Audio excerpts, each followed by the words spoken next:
Welcome everyone, good morning, bonjour à tous, bienvenue. Au nom de tous mes collègues puis au nom des plus de 1000 chercheurs qui forment la communauté de Mila, ça me fait vraiment plaisir de vous souhaiter la bienvenue en ce début d'année 2023 dans une salle comble. Un bienvenue tout particulier à Luc Sirois, l'innovateur en chef du Québec, à nos collègues, je ne vous ai pas croisé encore du ministère de l'Économie, de l'Énergie et de l'Innovation du Québec et à nos collègues de chez Calcul Québec, là, avec qui justement on discutait de toute cette belle technologie. Écoutez, ça me fait particulièrement chaud au cœur ce matin de voir autant de gens ici. C'est la deuxième fois cette semaine. This is the second time this week that this beautiful room that we call the Agora is full. Lundi, c'était pour l'exploration d'une intersection très provocante, celle de la philosophie et de la technologie. Hein? Qu'est-ce qui se passe quand on croise les questions philosophiques ou l'approche philosophique avec celle qui anime nos chercheurs en intelligence artificielle? Puis aujourd'hui, encore une fois, on va s'asseoir à l'intersection de deux sujets très intéressants, le quantique et l'intelligence artificielle, deux sciences, deux technologies dont on entend beaucoup parler, qui nous inspirent, qui ouvrent la porte sur plein de possibilités, qui suscitent beaucoup de questions aussi. Donc, ça va être certainement un programme très, très riche. Mais comme moi, je suis sûre que pour la plupart d'entre vous, c'est surtout une occasion absolument extraordinaire d'être en présence de deux des plus grands chercheurs au monde. Puis avec beaucoup d'humilité, là, on peut le dire là, quand même. Deux Québécois, deux professeurs de l'Université de Montréal. Le professeur, évidemment, Gilles Brassard et le professeur Yoshua Bengio, qui est caché, mais qui va apparaître bientôt. Je ne ferai pas leur bio, mais vous le savez déjà, entre eux, ils combinent un très grand nombre de réalisations. Ah, Yoshua! Un très grand nombre de réalisations et de distinctions, incluant le prix Breakthrough, le prix Turing, Légion d'honneur de la France, le prix Wolf, des reconnaissances de la Société royale du Canada et de la Société royale de Londres et des distinctions de l'Ordre du Québec et de l'Ordre du Canada. Donc, nous avons l'énorme privilège d'être en présence de deux très grands esprits, deux très belles personnes. On a très hâte de vous entendre, Gilles et Yoshua.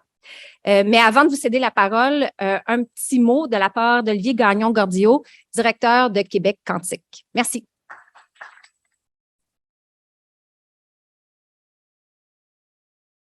Merci Valérie. Bonjour à tous. Vous excuserez la voix. Je vais essayer de me rendre jusqu'au bout. Donc, premièrement, j'aimerais remercier le Mila pour l'excellente collaboration pour l'organisation de cet événement-ci. Un merci particulier à Anissan. Je ne la vois pas. Ouais, voilà. Merci beaucoup, Anissan. Excellente coordination. Donc, je m'appelle Olivier Landon-Cardinal. Je suis le directeur de Québec Quantique. Le rôle de notre organisation, c'est de servir de catalyseur pour l'écosystème quantique du Québec et d'assurer la concertation des acteurs du milieu autour de projets innovateurs et structurants.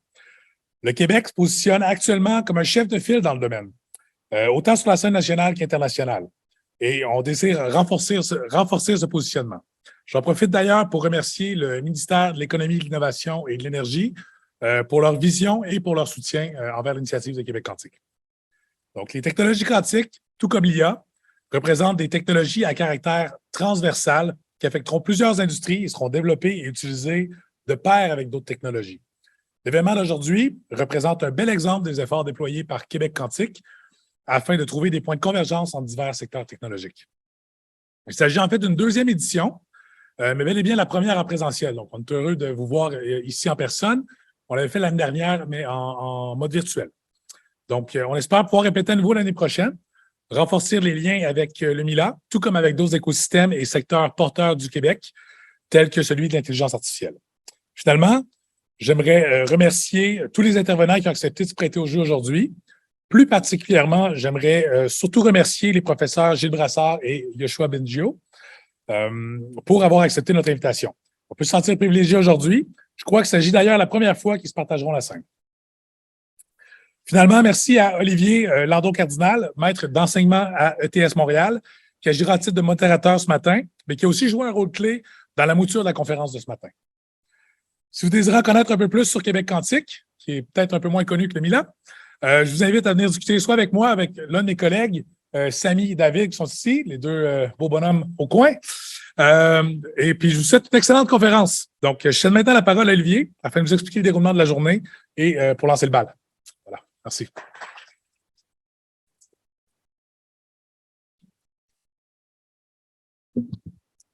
Bonjour. Donc, bienvenue à tous à cette journée at the intersection of quantum and AI.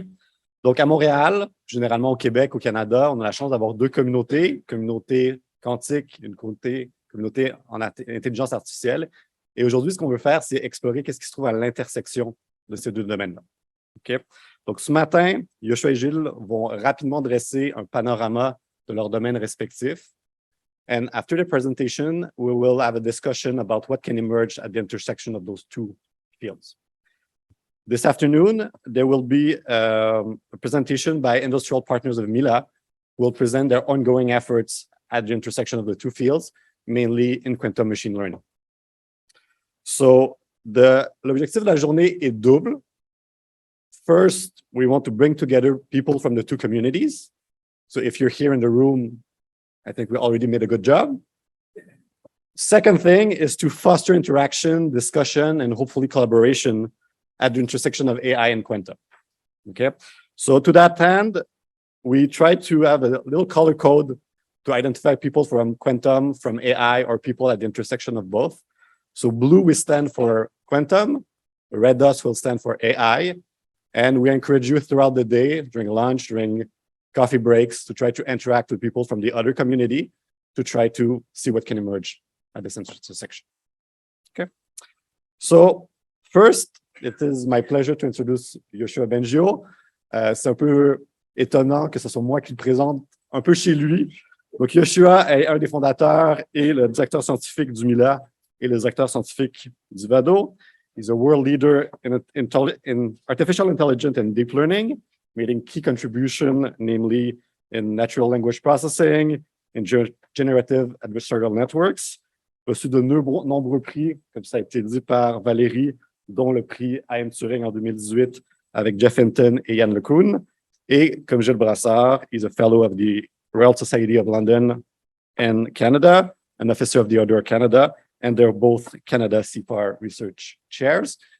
Et ils ont aussi, si c'est encore le cas, deux laboratoires à l'Université de Montréal qui sont encore relativement très proches, le LISA et le LITQ.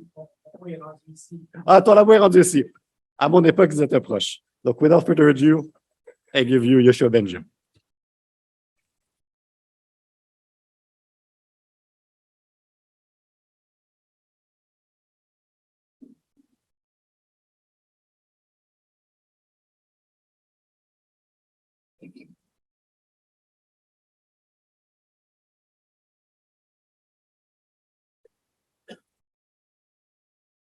Yeah, ça fonctionne.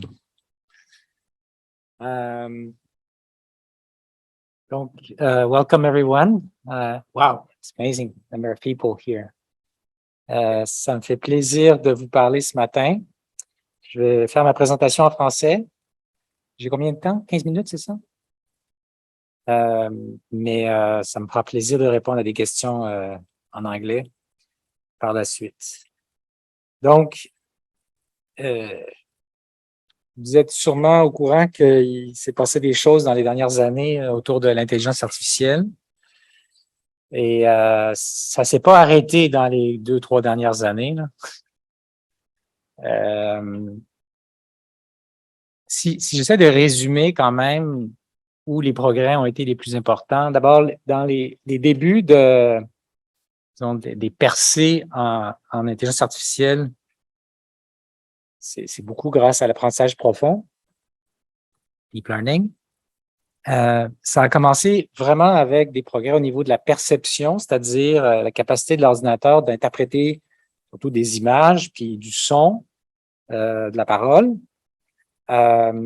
Et puis, assez rapidement, en fait, même avant que tout ça arrive, il y avait déjà des choses qu'on faisait dans mon labo au niveau de la modélisation du langage, mais ça a vraiment décollé dans les dernières années au point de vue de systèmes qui impressionnent les gens et dont les journalistes parlent.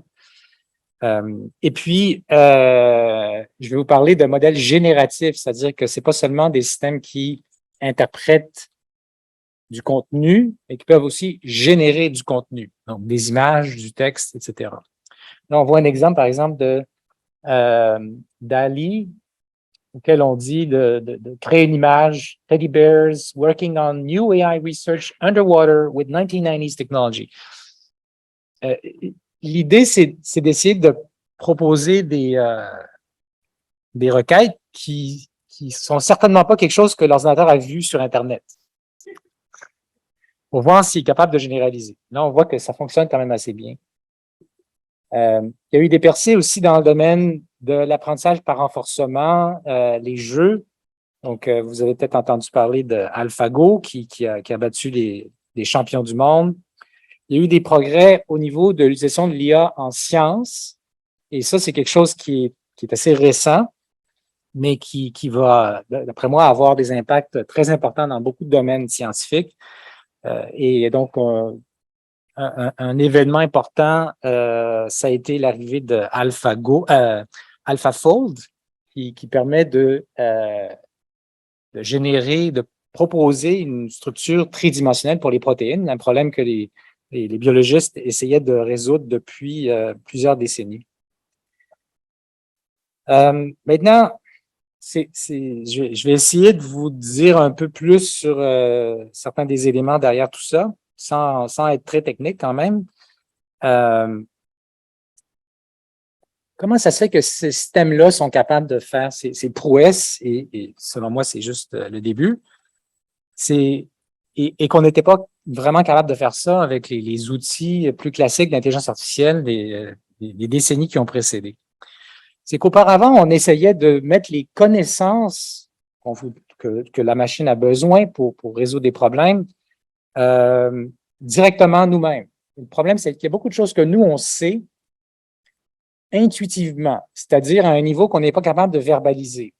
Et donc, on ne savait pas programmer les ordinateurs avec ces connaissances-là. Puis évidemment, bon, la solution, ça a été que les ordinateurs apprennent à partir d'exemples. Donc, c'est vraiment ça le changement important. Et donc, à l'intérieur des approches de l'intelligence artificielle, il y a l'apprentissage automatique, machine learning, qui poursuit cette voie. Mais à l'intérieur de ça, il y a beaucoup d'approches qui ont été explorées. Et ce sur quoi moi je me suis concentré puis qui a donné des fruits assez incroyables dont je vous parlais, c'est l'apprentissage profond. C'est-à-dire, je vais vous en parler, qui est inspiré de choses qu'on sait du cerveau. Tout ça et tout ce qui se passe en intelligence artificielle peut donner parfois l'impression que l'IA est un peu magique. Puis j'imagine que dans le quantum, il y a aussi des fois cette perception-là. Et il faut faire attention à ne pas tomber dans ce piège. Donc, l'IA d'aujourd'hui ne comprend pas les humains, ne comprend pas le contexte social, encore moins moral. Il est vraiment focusé sur ce côté de capter ce qui est intuitif pour nous, mais il lui manque encore beaucoup d'éléments de notre capacité de raisonner, par exemple, de justement manipuler des symboles de manière on peut manipuler des symboles, le langage c'est des symboles, mais c'est assez différent de la manière dont les humains le font sous certains aspects. Puis il manque d'autres choses fondamentales qui sont importantes dans l'intelligence humaine, comme la capacité à comprendre les effets les relations de cause à effet, puis de les découvrir. Et il y a des problèmes aussi au niveau de quand on entraîne des systèmes sur une certaine distribution, un certain jeu de données, comment est-ce qu'ils vont se comporter dans des situations vraiment très différentes. Là, je vous ai donné des exemples où ça marchait bien, là, mais c'est pas toujours le cas. Et les humains sont vraiment bons à ça, puis on n'est pas rendu là. Moi, ce qui m'a amené dans ce domaine-là, quand j'ai commencé ma maîtrise en 85, un bout, c'est que je lisais plein de choses là, sur toutes sortes de domaines de l'informatique, à la recherche de qu'est-ce que je vais faire dans mes études graduées. Et je suis tombé sur des articles qui m'ont vraiment donné la passion pour le domaine dans lequel je suis aujourd'hui. Puis ce qui m'a accroché, c'est l'idée qu'il pourrait y avoir des principes compréhensibles par les êtres humains, un peu comme les lois de la physique, qui nous permettent de comprendre l'intelligence, en tout cas la nôtre et celle des animaux, et donc de construire des machines potentiellement aussi intelligentes que nous. Puis à l'époque, c'était pas nécessairement la vue dominante de la question de l'IA. C'est une époque où on pensait pouvoir construire des machines intelligentes en leur transmettant toutes nos connaissances de manière un peu encyclopédique. Et pour qu'on puisse construire des IA sans avoir à faire ce travail monstrueux qui est jamais suffisant parce que beaucoup de choses qu'on sait pas communiquer. Il faut que ces principes, finalement, soient focusés sur l'apprentissage, sur la capacité d'acquisition de connaissances par la machine. Donc c'est ça qu'on a fait. Puis ça prend du temps, la science, à se développer, mais ça a donné des fruits.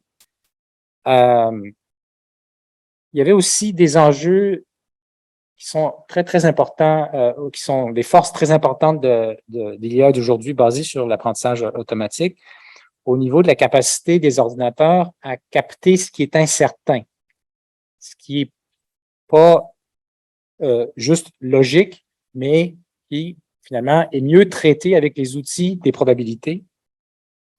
Puis, l'autre problème avec l'IA plus classique, c'était qu'on était vraiment au niveau symbolique, au niveau du langage, au niveau abstrait, ce qui est très important, mais déconnecté de la réalité, disons, bas niveau, c'est-à-dire la perception et le contrôle moteur. Donc, ce qu'un robot doit gérer, c'est des images, des sons, puis des contrôles de ces mouvements. Et donc, l'IA moderne basée sur l'apprentissage automatique est capable de gérer tous ces éléments-là.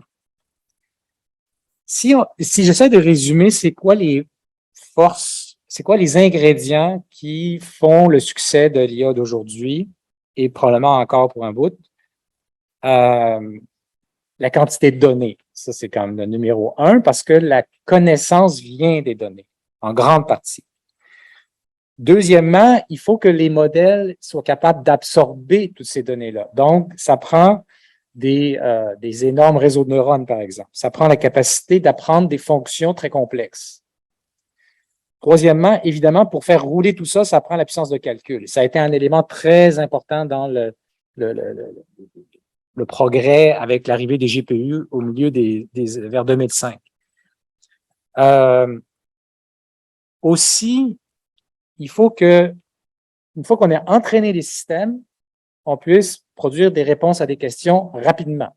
Si ça prend un temps énorme, parce qu'une chose, c'est d'apprendre, mais après, il faut pouvoir utiliser le système rapidement. Donc, ça, c'est quelque chose qui est une caractéristique importante des réseaux de neurones. Ça scale. On est rendu à environ 1 trillion de connexions là, dans les plus gros systèmes qu'évidemment, on ne peut pas rouler à l'université. Mais 10 puissance 11 ou 13, je ne sais plus. En tout cas. Mais c'est environ 100 fois moins que le cerveau humain encore. Mais à la vitesse où ça va, on s'attend que dans 10 ans, on soit rendu là. Puis finalement, il y a quelque chose qui est peut-être moins dans l'esprit des gens qui ne sont pas plongés là-dedans, c'est que, puis là, je pense qu'il y a des connexions intéressantes à faire avec le quantique, c'est que pas tous les problèmes peuvent être résolus avec l'apprentissage automatique. En fait, a priori, aucun problème pris au hasard peut être résolu par l'intelligence artificielle basée sur l'apprentissage automatique. Ça prend de la chance, mais on est chanceux. On est dans un monde où il y a des régularités statistiques, des régularités causales qui nous permettent de prédire les choses. Mais si je prenais une fonction complètement au hasard dans l'espace de toutes les fonctions, ça ne marcherait pas. C'est parce que ces fonctions ont des caractéristiques qu'on peut exploiter puis que ces systèmes-là vont pouvoir généraliser à partir des exemples qu'ils ont vus à des nouveaux cas. Alors, je parlais des modèles génératifs. Il y a eu des progrès importants. On a contribué à ces progrès-là avec, par exemple, les Generative Adversarial Networks qui ont été publiés en 2014. Et on voit que ça prend quelques années avant que la technologie mature. On voit, par exemple, la synthèse de visage avec ces méthodes-là de 2014 à 2018. Puis aujourd'hui, on a de la misère à distinguer les images générées de visage, par exemple, par ordinateur. Donc ça, c'est des gens de ceux qui sont des vraies images. Ça, c'est pas des vraies personnes, là. C'est des images complètement synthétisées. Des gens inventés. Pas longtemps après, les gens ont commencé à explorer, donc ça a commencé en 2018. Non seulement on peut générer des images, mais on peut le faire avec un input qui dit, ben, génère-moi une image comme ci ou comme ça. C'est ce que je donnais comme exemple tantôt. Je vous en montre d'autres pour le fun, là. À gauche, la requête, c'est Cats Playing Chess. Ça, j'imagine qu'il n'y en a peut-être pas tellement sur Internet non plus, mais l'autre est encore plus spécial. A living room filled with sand, sand on the floor, piano in the room. Donc, c'était vraiment des requêtes qui ont été proposées pour essayer de tester la capacité de généralisation. Ma dernière slide. Hein? Oui, du même système, DALI qui s'appelle, qui est entraîné avec beaucoup de textes, beaucoup d'images et des paires images-textes qu'on trouve sur Internet. Maintenant, je vais essayer, dans les quelques minutes qui me restent, disons, de réfléchir avec vous à des liens entre ce qu'on fait en apprentissage automatique et en calcul quantique. Premièrement, il y a une chose, moi, qui me frappe énormément, c'est dans la manière de penser de ce qui se fait dans un circuit quantique, mais aussi dans beaucoup de modèles d'apprentissage, on manipule des distributions. Et en plus, on peut le faire de manière implicite, c'est-à-dire sans nécessairement exploser la table de toutes les configurations et leurs probabilités. C'est ça qui permet justement de générer des images comme celles qu'on a vues. D'autres liens intéressants en apprentissage automatique, la notion d'optimisation est très, très importante. Par exemple, c'est ça qui gouverne l'apprentissage, mais aussi l'apprentissage automatique est utilisé pour résoudre des problèmes d'optimisation. Et on peut ramener ça à un problème qui est la minimisation d'une fonction d'énergie si on veut se connecter à ce qu'on peut faire en quantique et en physique. Et ce que fait la nature, en fait. Et si on veut généraliser la notion de minimisation, on peut la faire en traduisant du bruit et en parlant d'inférence probabiliste, qui est quelque chose de central aussi, c'est-à-dire répondre à des questions pour lesquelles les réponses ne sont pas nécessairement oui ou non, mais avec une certaine probabilité. Comme par exemple générer des images. Si je vous donne une phrase, il y a plein d'images possibles. Donc, on a besoin d'un modèle de la distribution conditionnelle. Et ça aussi, ben, ça se connecte assez bien avec certaines des choses qu'on peut faire avec du quantique. Évidemment, on n'est pas dans le quantique à l'échelle dont on a besoin pour résoudre ces problèmes-là. Ce que je crois, c'est que à l'intersection de l'IA et du quantique, on va peut-être focusser sur des problèmes où on est chanceux. C'est-à-dire qu'il y a une structure dans le problème qu'on essaie de résoudre. Puis peut-être qu'on la connaît pas. Si on la connaît, aujourd'hui, c'est ce qu'on fait. On va essayer de construire un circuit quantique qui fait la job. Mais si on la connaît pas puis qu'on espère la découvrir, on pourrait utiliser l'apprentissage automatique pour chercher cette structure. C'est ça que je vois qu'il y a des articles qui s'écrivent justement pour comment on peut optimiser les coefficients qui sont utilisés dans un circuit quantique pour que le circuit effectue une certaine tâche. Donc, là, ça pose des questions après sur lesquelles on aura peut-être des réponses dans certains cas et dans d'autres, peut-être pas. Parce que une des caractéristiques de l'apprentissage automatique, c'est que la théorie a des limites. Et la raison pour laquelle la théorie a des limites, c'est que pour pouvoir prouver certaines choses, il faudrait qu'on connaisse exactement, mettons, la tâche qu'on veut résoudre. Si on essaye de prouver qu'un circuit quantique peut faire une certaine tâche, encore faut-il que cette tâche puisse être écrite de manière mathématique précise. Mais en intelligence artificielle, on essaie de résoudre des problèmes pour lesquels on n'a pas une formalisation mathématique parce qu'on ne connaît pas la distribution des vraies données du problème.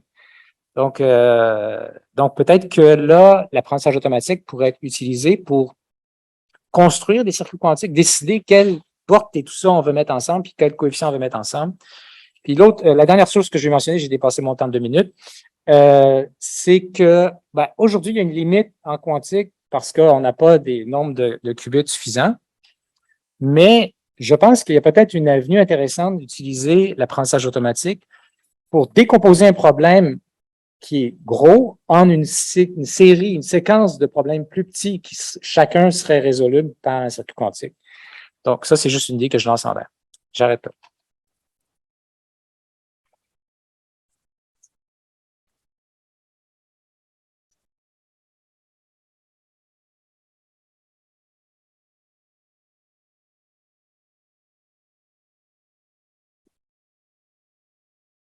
See, Yoshua. So I expect that many of you might have some burning questions now. We're going to refrain from asking questions at this point, okay? Gilles is going to give a presentation about quantum. There will be a discussion between Gilles and Yoshua afterwards. And at the end, we're going to open up the floor to questions if you have anything you might want to ask to Yoshua and Gilles, okay? So it's my pleasure to introduce Gilles Brassard. Donc, comme Yoshua Bengio, Gilles Brassard est professeur au département d'informatique et recherche opérationnelle de l'Université de Montréal. Et j'ai tiré une citation qui vient de sa page, en tout cas de sa présentation sur le site du DIRO. Il ressemble à la matière qu'il étudie, mystérieux et indispensable. Donc, je trouvais que c'est très joli. Je ne sais pas exactement ce que ça veut dire, c'est assez mystérieux, mais je trouvais que ça donnait un peu une idée de qui est Gilles. Donc, Gilles, after a PhD in classical cryptography, he was introduced to the strangeness of quantum phenomena by Charlie Bennett, who was at IBM, and together they proposed the very first quantum cryptography protocol named BB84. Depuis, Gilles a fait de nombreuses contributions fondamentales au domaine. I will just name two: quantum teleportation with many people, including Claude Crépeau, who just entered the room, and quantum amplitude amplification, who's something that's used a lot in quantum machine learning nowadays. Il a reçu de nombreux prix pour ses contributions, en particulier le prix Wolf de physique en 2018 et plus récemment en 2023, le prix Breakthrough de physique fondamentale. Donc, je vous laisse, Gilles, présenter le calcul quantique.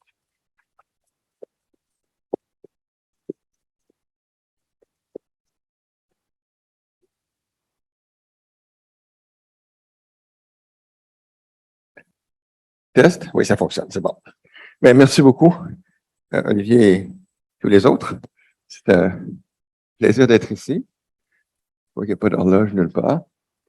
Bon. Désolé. On va utiliser ça comme horloge. Alors, ne vous inquiétez pas, j'ai 15 minutes et 105 clichés. Et c'est pas une blague. On va voir ce qu'on va voir. Go! Alors, je vais vous parler principalement d'informatique quantique, un petit peu du lien avec machine learning aussi. Et c'est assez amusant que j'ai choisi comme titre Quantum Magic for Everyone et que le premier cliché de Yoshua était il n'y a pas de AI Magic. Il n'y a pas de quantum magic non plus. Par contre, j'aime beaucoup cette citation super connue d'Arthur Clarke, mieux connu comme le scénariste de Odyssée 2001, mais qui est un vrai scientifique en réalité. Et Arthur Clarke est très connu pour avoir dit ceci: toute technologie seulement avancée est indistinguable de la magie. Alors, c'est le sens dans lequel je vais vous parler de magie quantique. C'est le sens dans lequel ce que Yoshua fait, c'est de la magie aussi. Et puisqu'on parle de magie, on ne peut pas, au Québec, parler de magie sans mentionner Luc Langevin. Ça ne fait pas une annonce pour son spectacle, bien que je ne l'ai pas vu encore. Mais dans son tout premier spectacle, Luc Langevin a fait un numéro de téléportation dans lequel il se téléportait sur scène et qu'il prenait le temps, plusieurs minutes avant de passer à l'acte, pour expliquer que tout ça, c'était basé sur la théorie quantique et sur la téléportation quantique que j'ai inventé avec Claude Crépeau qui vient de rentrer et 4 autres collègues. Et en fait, dans son deuxième spectacle, il a fait mieux que ça, il téléportait un spectateur. Et j'ai eu l'occasion d'être téléporté une fois sur scène par Luc Langevin.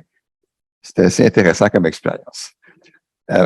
Et ça, c'est une annonce. Le métro de Perrier était pavoisé d'immenses annonces en 2019 de son spectacle où il allait téléporter un spectateur.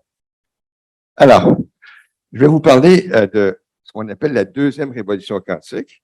Puis comme on m'a donné seulement 15 minutes et j'ai 105 acétates déjà, je ne parlerai pas de la première. Alors, la première révolution quantique, c'est quand la théorie quantique a été découverte, inventée au début du 20e siècle et jusque dans les années 40 à peu près. Et ça a donné lieu, entre autres, au transistor, qui n'aurait jamais été inventé sans comprendre la théorie quantique. La société dans laquelle nous habitons, le 20e siècle, une société qui est basée sur l'information et sur les ordinateurs, et tout ça n'aurait pas été possible sans avoir compris la théorie quantique. Mais la deuxième révolution, c'est ce qui nous intéresse aujourd'hui, ça s'est passé quand on a réalisé que la théorie quantique permettait de faire des choses qui sont rigoureusement impossibles dans le monde classique. Pas seulement des choses beaucoup plus efficaces. Un super ordinateur, ça va plus vite qu'un boulier. Mais en théorie, le boulier peut faire n'importe quel calcul aussi, c'est assez patient. Alors que la théorie quantique nous permet de faire des choses qui sont rigoureusement impossibles, démontrablement impossibles. Pas seulement infaisables, mais impossibles dans un monde classique. Et cette révolution, en fait, on va parler de l'ascension de l'information quantique. Je vais vous dire dans un instant qu'est-ce que c'est que l'information quantique. Ça va contre notre expérience de tous les jours. En particulier, l'information quantique ne peut pas être lue ou copiée. Elle peut pas être, si on essaie de la lire, j'entends la mesurer, elle va être perturbée par l'observation de façon irrémédiable et inévitable. Toutes les choses qui ont l'air plutôt négatives. Mais, bon, tu sais c'est quoi? Je vais donner un exemple d'information quantique pour qu'on ait un truc naïf sur lequel on peut s'appuyer. Ce serait la polarisation de photons. Le photon, c'est la particule qui transporte la lumière. Alors, si j'ai un photon qui va, par exemple, de moi vers vous, lorsque le photon se déplace, il est polarisé dans un plan perpendiculaire à l'axe de propagation. Donc, si ça va vers vous, il va être polarisé dans ce plan-là. Et naïvement, très naïvement, pensez-y comme une oscillation. Le photon pourrait osciller de haut en bas, de gauche à droite, à n'importe quelle diagonale, n'importe quel angle, en fait. N'importe quel angle de polarisation serait un exemple d'information quantique. Donc, une polarisation verticale, horizontale, etc. Et ce que nous dit la théorie quantique, c'est que la mesure d'une polarisation, la mesure d'une information quantique, c'est quelque chose qui est impossible. Donc, si vous avez un photon qui vous arrive polarisé, vous ne savez pas trop comment, il n'y a aucun appareil que vous pouvez construire qui va prendre ce photon-là et vous dire qu'il est polarisé à tel angle. Et ça ne peut pas exister. On a aussi l'impossibilité, on peut essayer de mesurer, si on essaie de mesurer, on va perturber l'information. En plus, cloner ou copier un photon, c'est impossible. Encore le même exemple, vous avez ce photon-là qui vous arrive, vous ne connaissez pas sa polarisation, il n'y a aucun appareil qui va vous construire qui va vous en faire plusieurs copies. Donc, ces impossibilités sont des impossibilités en principe, ce n'est pas une question technologique.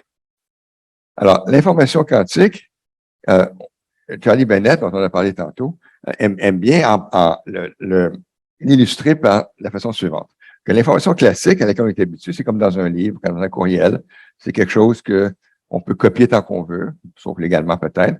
Et si vous avez un livre quantique, si vous avez un livre, c'est un livre classique, un vrai livre normal, c'est pas parce que vous le lisez que les lettres disparaissent sous vos yeux. Parce que lire le livre, c'est comme le mesurer. Mais le livre va pas disparaître. L'information ne disparaît pas parce que vous la mesurez.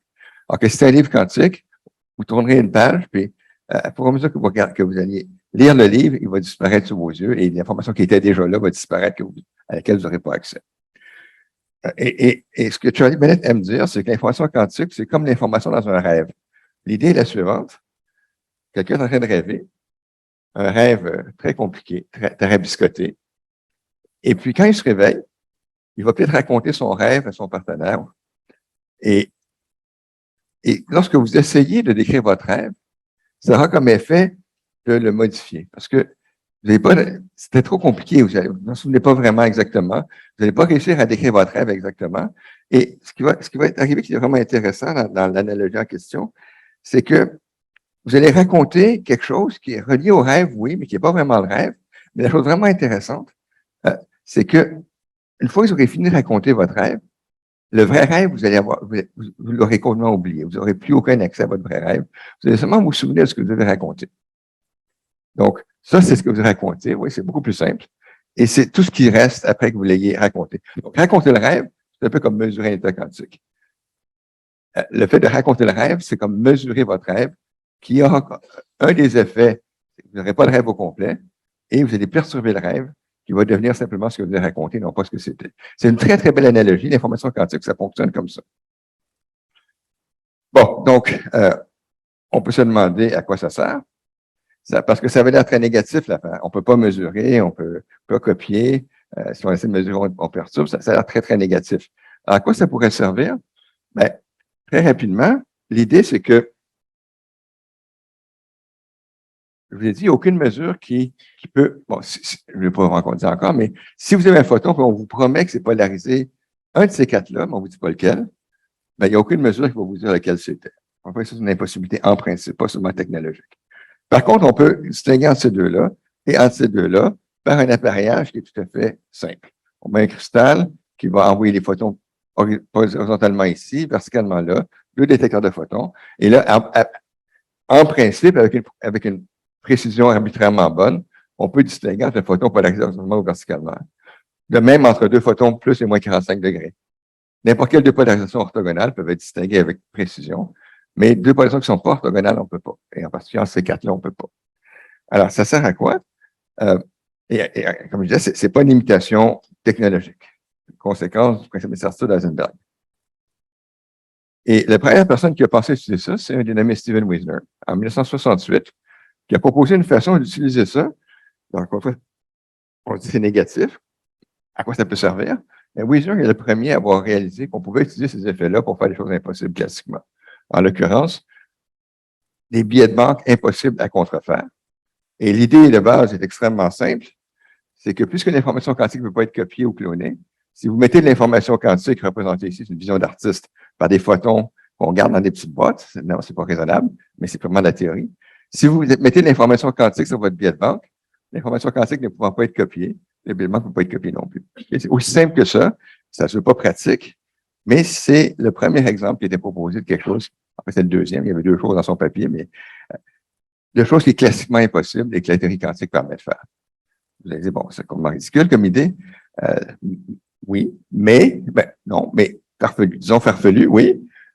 Mais cette idée, aussi farfelue qu'elle soit, a été le point de départ de toute la théorie de l'information quantique. C'est absolument fabuleux à quel point les idées bizarres peuvent parfois mener très loin. Comme les idées de Yoshua étaient considérées très bizarres au début. Voilà. Pardon, mauvais sens. Alors, et en particulier, c'est ce que dénie la cryptographie quantique. Je ne donne pas le détail, mais la cryptographie quantique, l'idée, c'est que puisqu'on peut distinguer ces deux-ci, ou ces deux-là, mais pas les quatre, ce qu'on va faire, et je n'entrerai absolument pas dans le détail, évidemment, mais c'est que si Alice veut communiquer en secret avec Bob, si Alice communique avec Bob en envoyant des photons polarisés, on ne les voit pas très bien ici, mais j'ai les photons, les quatre, trois des quatre types de polarisation. Si Alice envoie des photons polarisés à Bob, et qu'il y a un espion, le fait que ces états-là peuvent pas être distingués par un espion. Je me demandé comment Bob fait pour distinguer, c'est une autre histoire que je n'ai pas le temps de vous raconter. Mais ce qui va se passer, c'est que si un espion essaie d'intercepter le signal, ça va créer des erreurs. Parce qu'il n'y a aucune façon de mesurer ça sans créer des erreurs et qui pourront être détectées par la suite. Je ne vous dis pas comment, mais c'est relativement simple. Et donc, si un espion qui essaie d'intercepter le signal, Alice a envoyé ça, mais Bob reçoit quelque chose de différent. Donc, des erreurs qui seront détectables. Je ne rentre pas dans le détail, mais au bout de la ligne, ça permet de faire une transmission d'informations qui est absolument inconditionnellement confidentielle, indépendamment, quelle que soit la technologie et la puissance de calcul de l'espion. Ce que la cryptographie avec les publics ne permet pas de faire. La cryptographie avec les publics est vulnérable à une attaque avec suffisamment de puissance de calcul ou une connaissance algorithmique suffisante. Et par définition, la cryptographie des publics tombe dès que l'adversaire a une puissance de calcul suffisante pour le briser. La crypto quantique, non. C'est invulnérable à une puissance de calcul quelconque et même à l'ordre quantique. Et c'est quelque chose qui est maintenant tout à fait vrai. Il y a un consortium en Europe qui s'appelle OpenQKD, QKD pour Quantum Key Distribution. Alors, il y a un consortium en Europe qui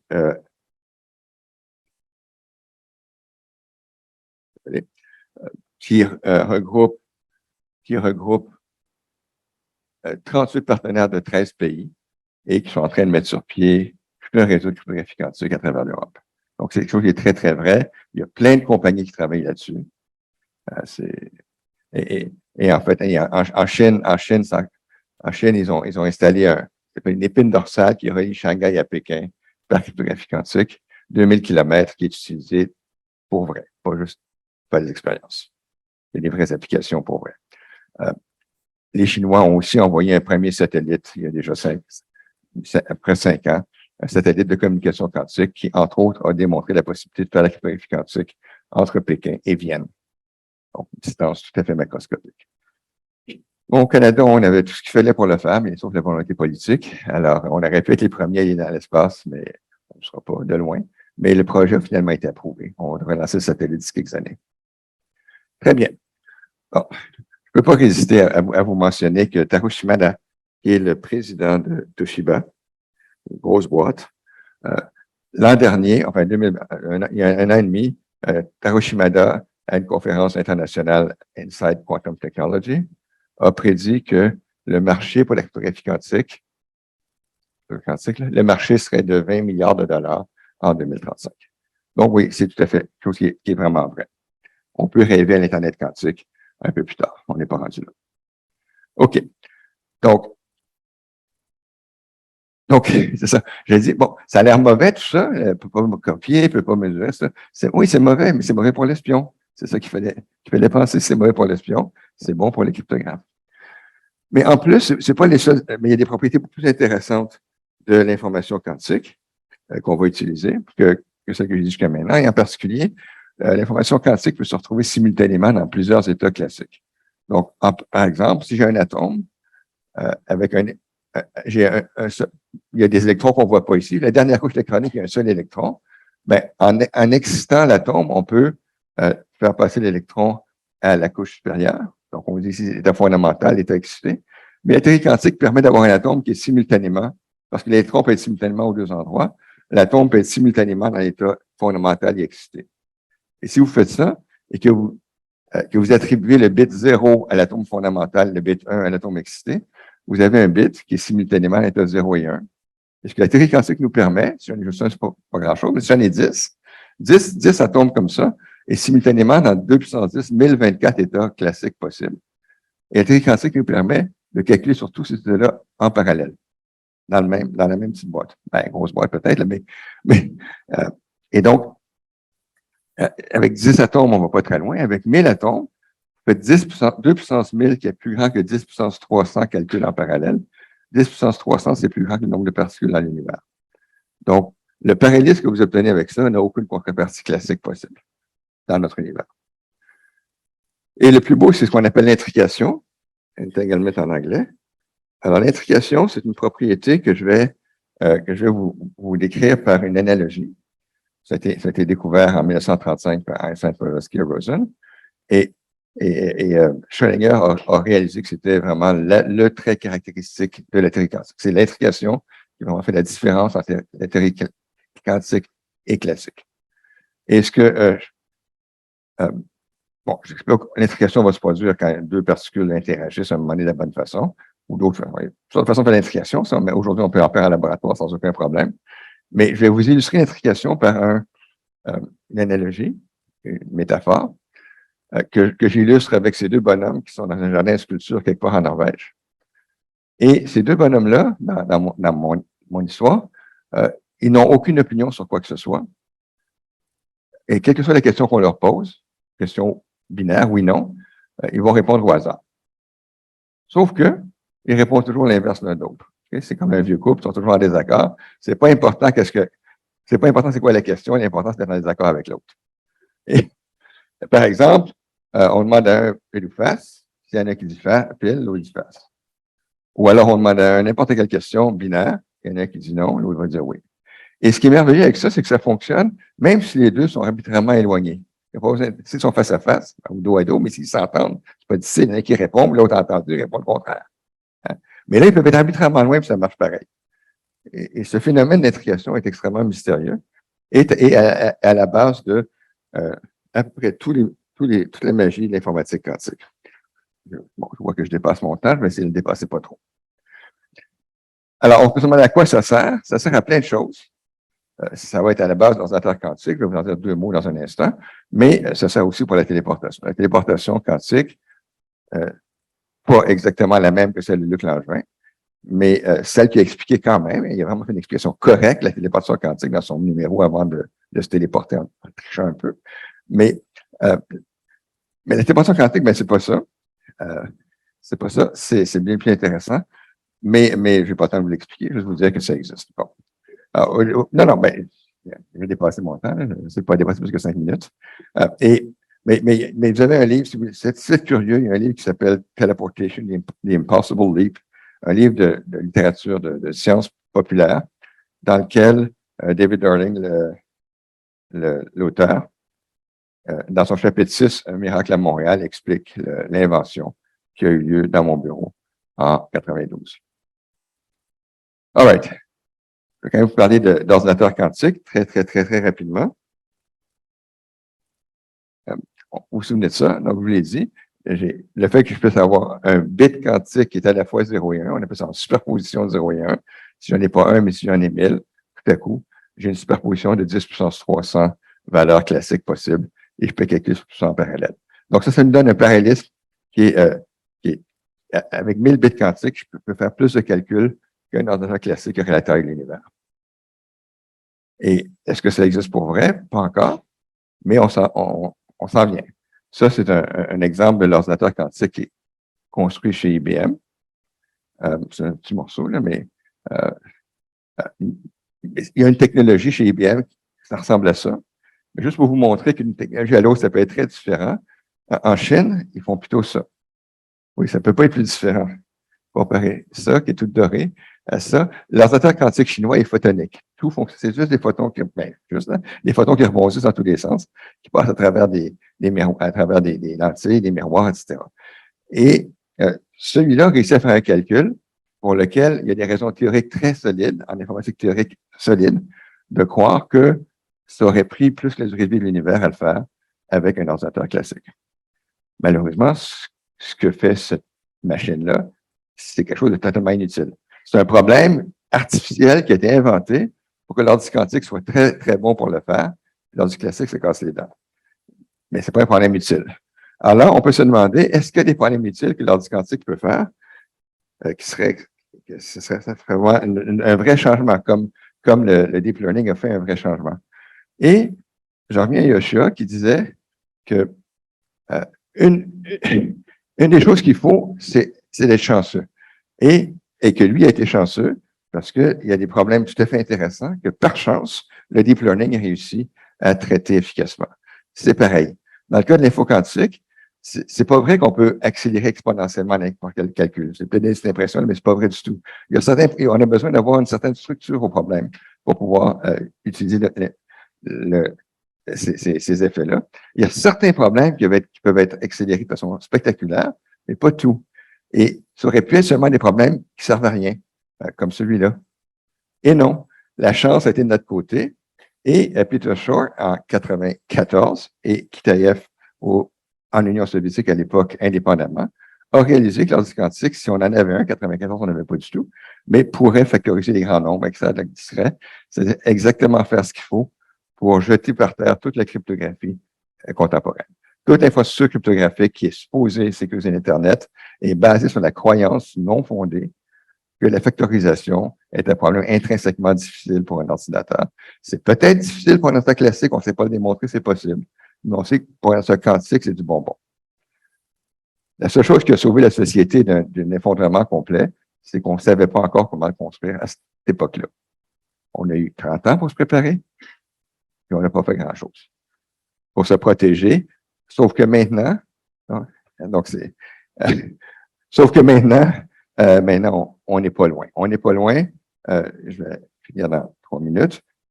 Donc, le calcul quantique peut briser toute la cryptographie utilisée sur Internet aujourd'hui. On peut utiliser la crypto quantique comme alternative. Il y a d'autres façons, il y a d'autres alternatives possibles que la crypto quantique. Il y a des approches classiques qui pourraient ne résister à une attaque quantique. On ne sait pas si c'est vrai, mais c'est possible. Bon, ce qu'on sait, c'est que celles qui sont utilisées aujourd'hui sont totalement vulnérables. OK.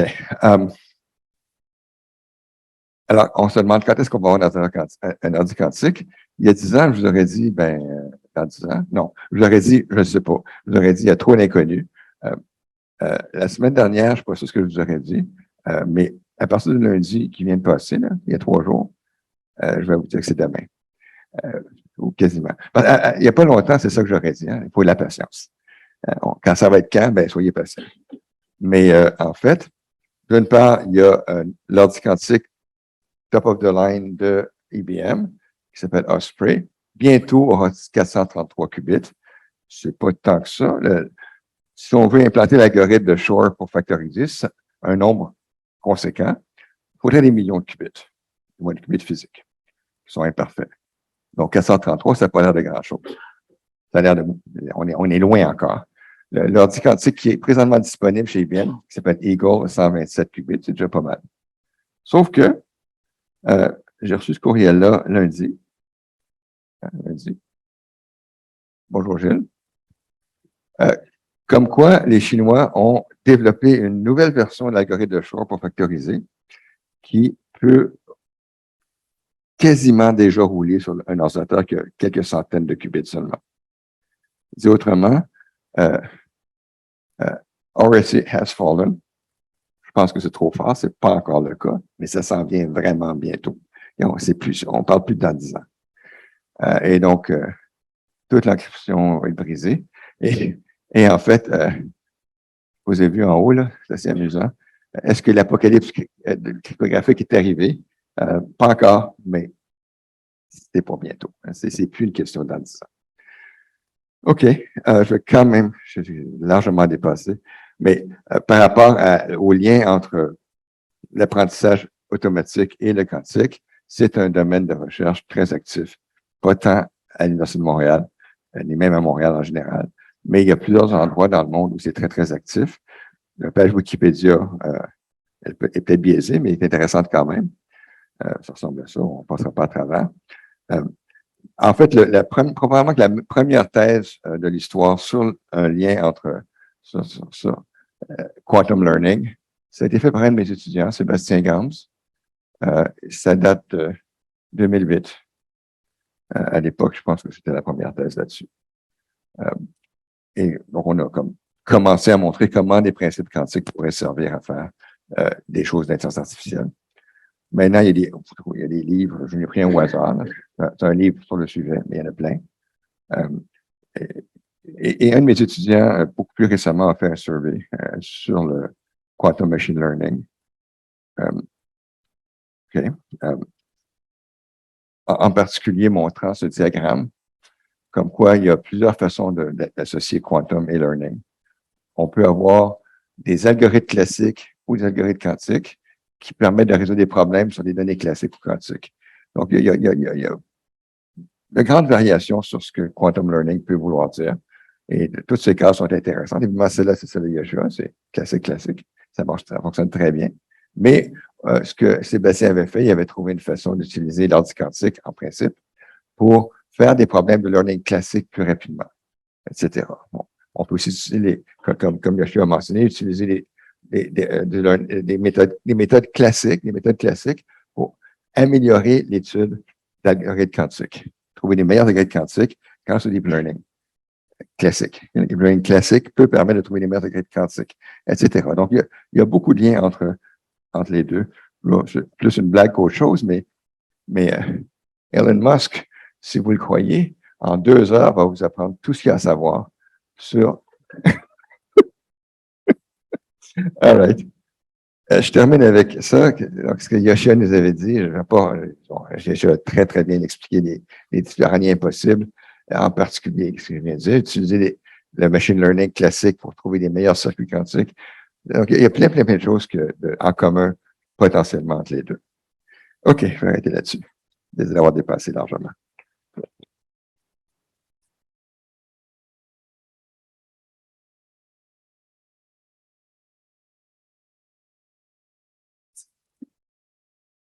So now we'll start the discussion between Gilles and Yoshua. So Gilles, you should not go too far. I know.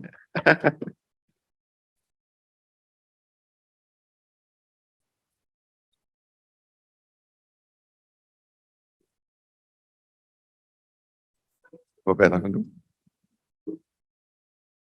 Ah.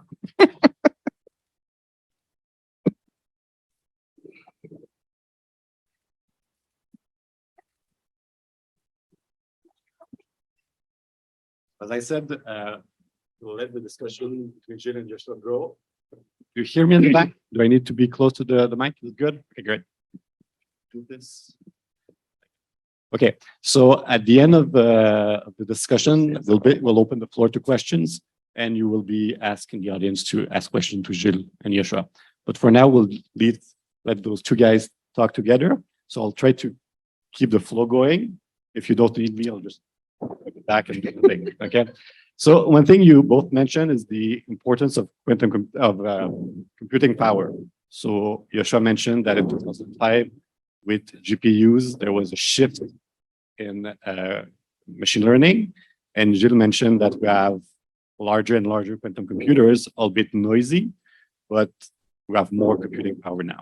So we'd like to hear you about how it changed machine learning classically in 2005 and what, Gilles, you expect to happen with bigger quantum computers. Actually, it took several years to really have an effect because GPUs were meant to be used in video games. And only like a couple of people noticed, hey, maybe we can use this for neural nets. The first paper that really had an impact was in 2009, where they showed you could implement a large neural net using GPUs. But then it went very quickly.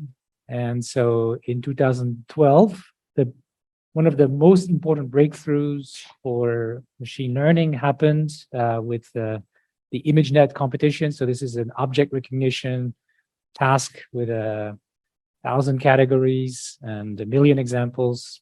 And it was interesting that computer vision people who were very skeptical of machine learning, they basically said, we won't really take all this neural net stuff seriously until you crack this problem. There you go, 2012. Thanks to GPUs. It would not have been possible without GPUs. So Gilles, how do you expect larger quantum computers to have an impact?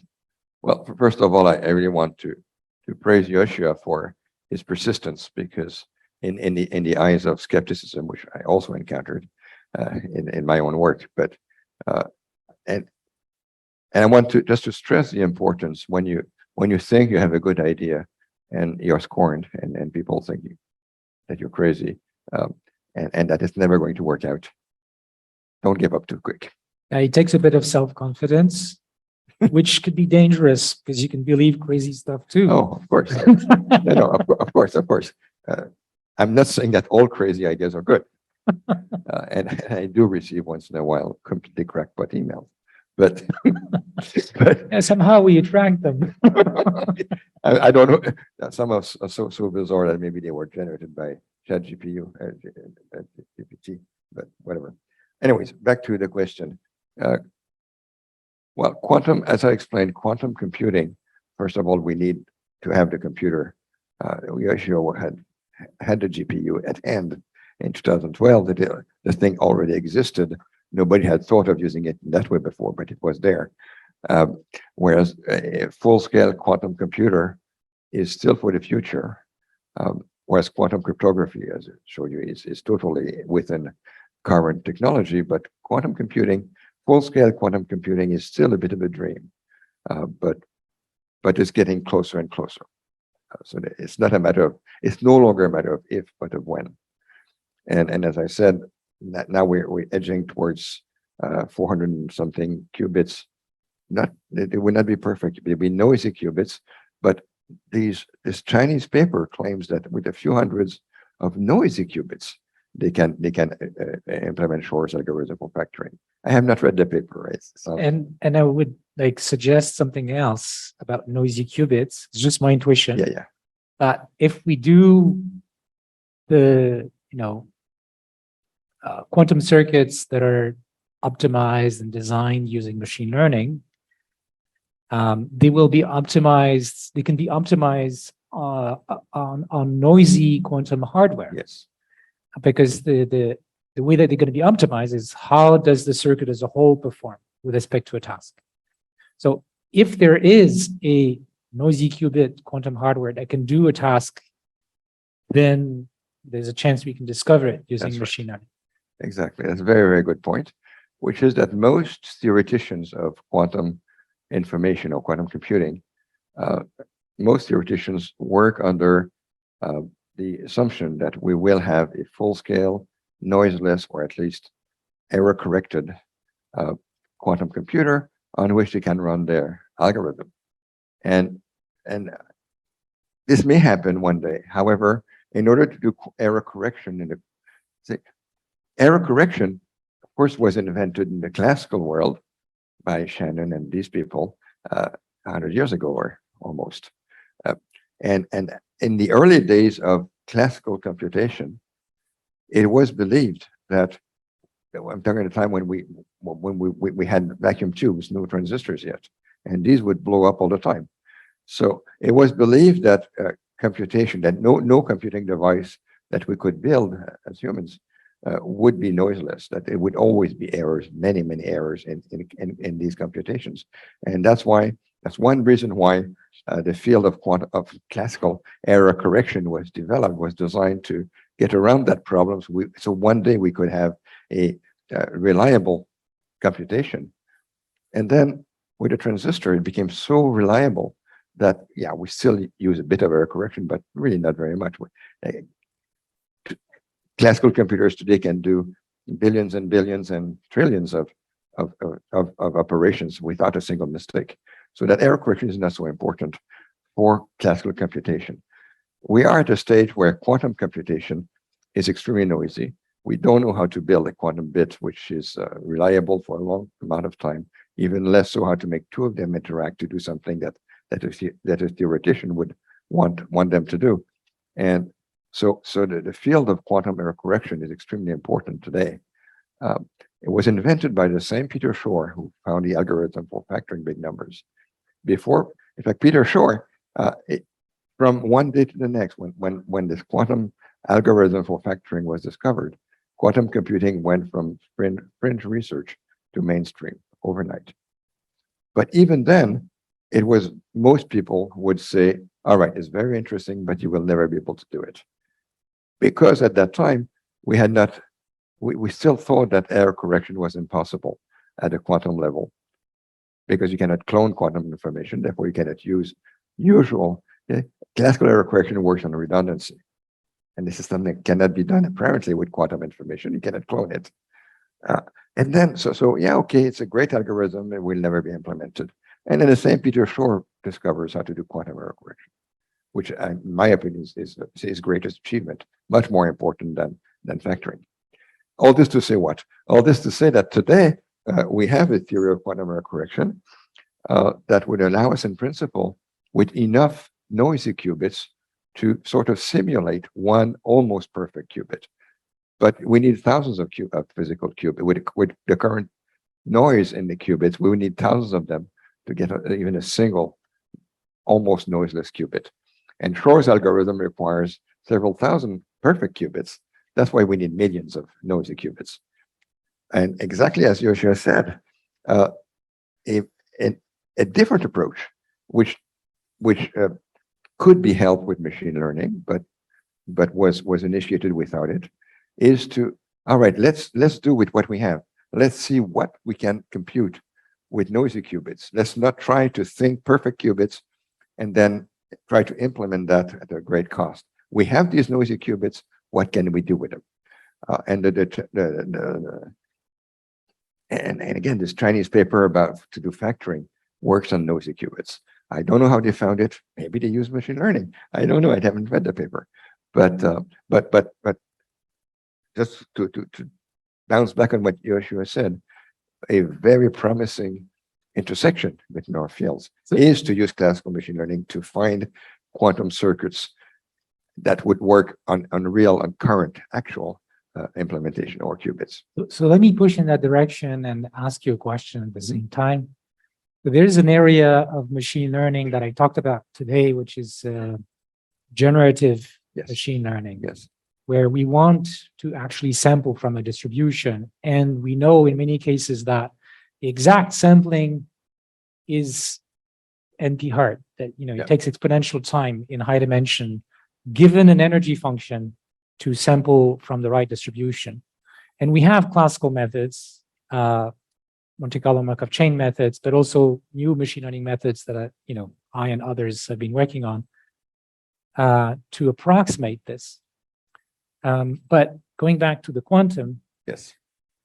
I wonder if this is an area where you actually, the job is to sample where the noise may not be as bad. Well, that is correct. It is more than correct. The Chinese, no longer the algorithm I mentioned at the end, but the quantum computer I showed you, I showed you the golden thing of IBM, and then the Chinese version I told you works with photons. Well, the Chinese computer, what it did was precisely to sample in a so-called boson sampling distribution. So it's able to sample approximately, but if you, sorry for the jargon, but for those who understand, unless the polynomial hierarchy collapses, then to do this sampling, as good as sampling with a classical computer would take exponential time. At least it's not possible in polynomial time. And their optical quantum computer did it. So that's the thing that would take billions of years classically, unless the polynomial hierarchy collapses. So it's very solid. So let me give an example. Go ahead. Yes. No, sorry. And in fact, all the examples so far of a computation that a quantum computer has done with claims that it would be classically infeasible were sampling problems. So let me give an example of a sampling problem where it's okay if half of the time or even 90% of the time your samples are wrong. So one problem I've been working on in the last few years is to use machine learning to sample new molecules that have particular properties. Computing the property might be kind of, reasonable and, can be expensive too, but let's say that we have normal computing time. But the problem is the number of possible molecules is exponentially large. And sampling molecules that have a high value of these properties is therefore exponentially difficult, especially if they occupy a small volume in the space of molecules. Otherwise, you can just throw darts and get good ones. If you sample uniformly. So what you want is a sampling machine that, even if it's not perfect, has a good chance of getting these high value molecules. Yes. And it's okay if most of them are bad, right? Because we can then compute cheaply which ones are good. Well, this is indeed something that quantum computers are potentially good at. Yes. And in fact, many people will say that the first practical use of a quantum computer will not be to factor big numbers and break cryptography, although now it's becoming closer. But at the first practical use of quantum computing, quantum information, you have quantum cryptography, that's practical. But of quantum computing, that the first practical use of quantum computing would be for so-called quantum chemistry, whose purpose is to understand better molecules and how they fold. And this can be used to create new medication, for instance, new drugs. And I'm not sure how much the research done in that direction is towards sampling, but that sounds very reasonable. Well, so there are two problems in this sort of discovery of new molecules problem, but you can replace molecule by almost anything that can be sampled and has similar properties. So one is, given a molecule, compute how useful it might be. So maybe some physical property that we can run a physical simulation on. But you could take the energy function, the Hamiltonian corresponding to the situation of that molecule, and potentially do a better approximation than the current physics methods using a quantum computer, because we can take an energy function and sometimes simulate it by setting the knobs of a quantum circuit. So that's the first problem. And then the second problem is, even if you can compute that a particular molecule has or not some property, like a low energy when it binds to some protein, then the question is, well, how do I find one that has, or several that have those properties? And that's what I was talking about before. Yes. And that this is a search problem. Oh, I see.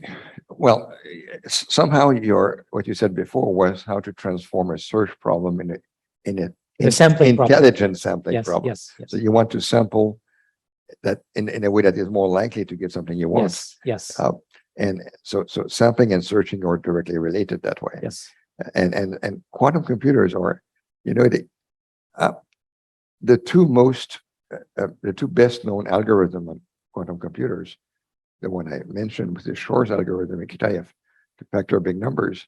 But the other, which came 2 years afterwards, is due to Love Grover, who found an algorithm to search quadratically, not exponentially, quadratically faster than is possible classically. Meaning that you have, let's say, you know how to compute a function from some large domain to make it simple to 0, 1.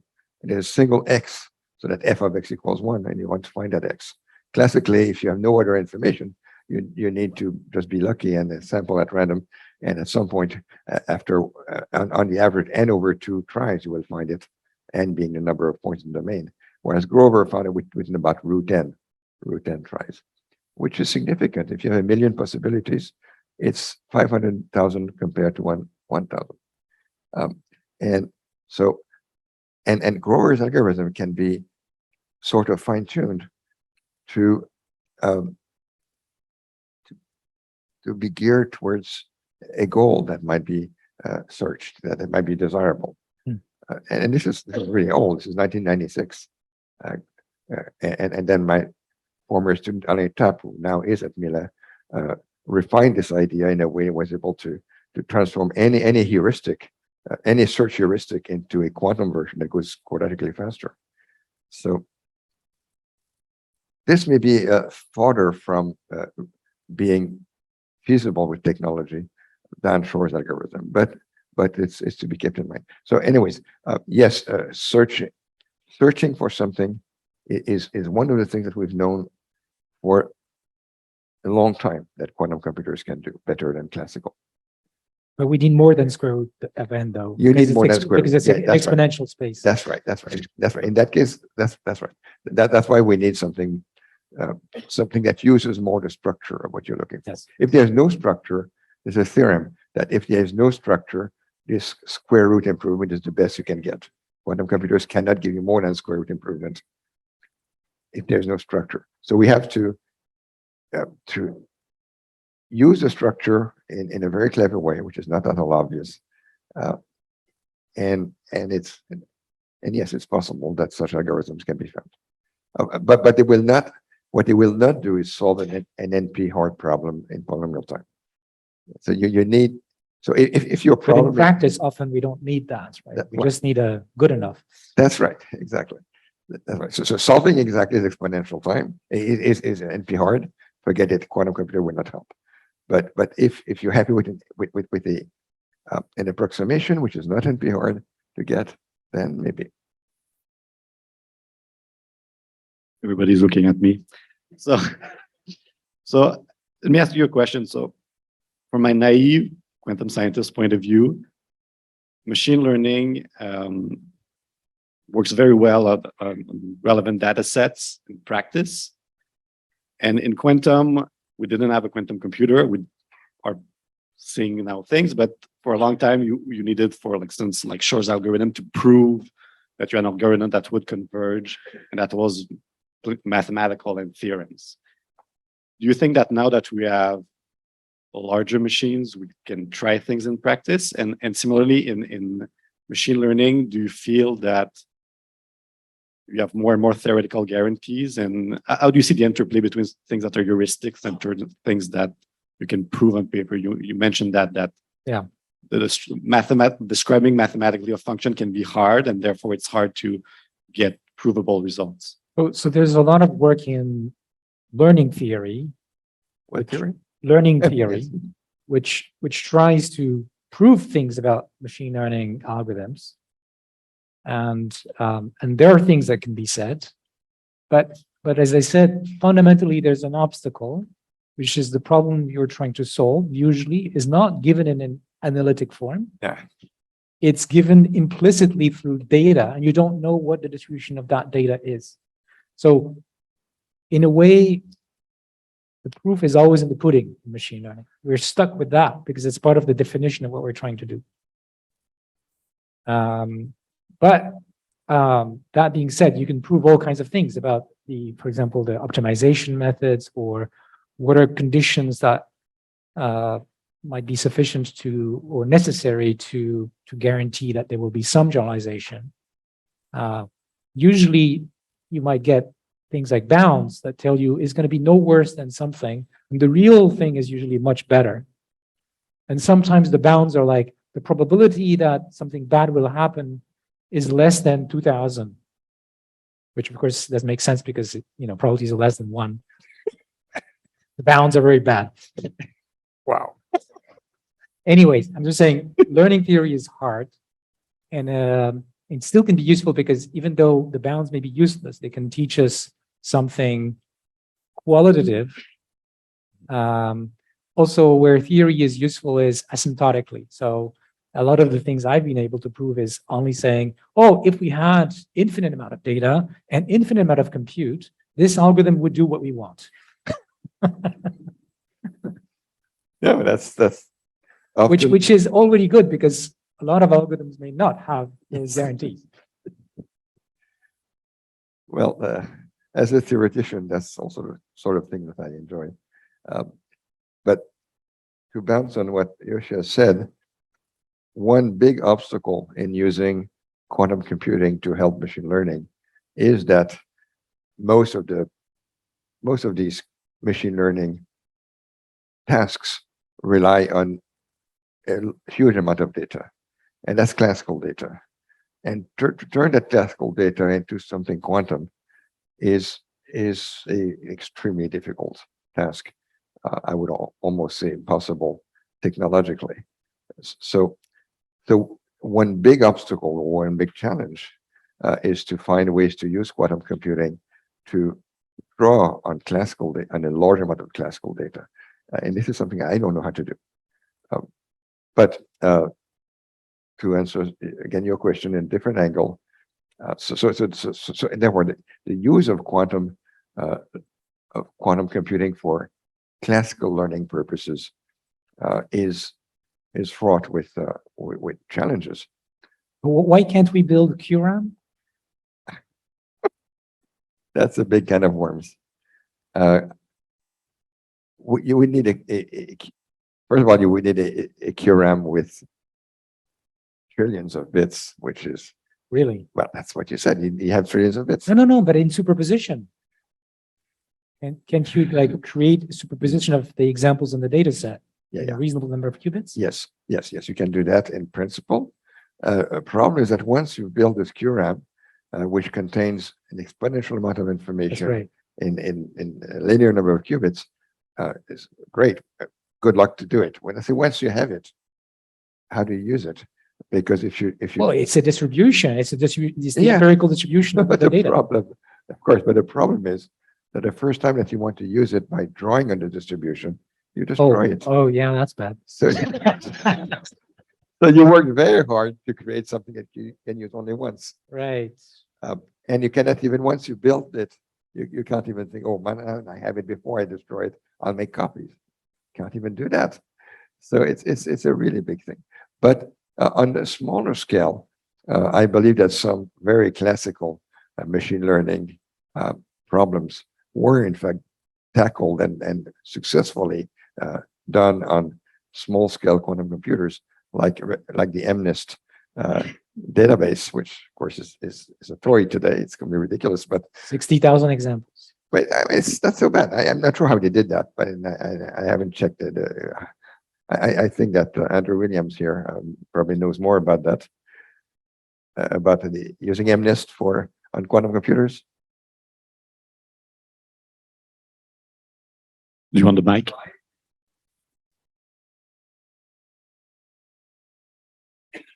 Yeah, wait for a microphone. Sorry to put you in hot water. Yeah, no problem.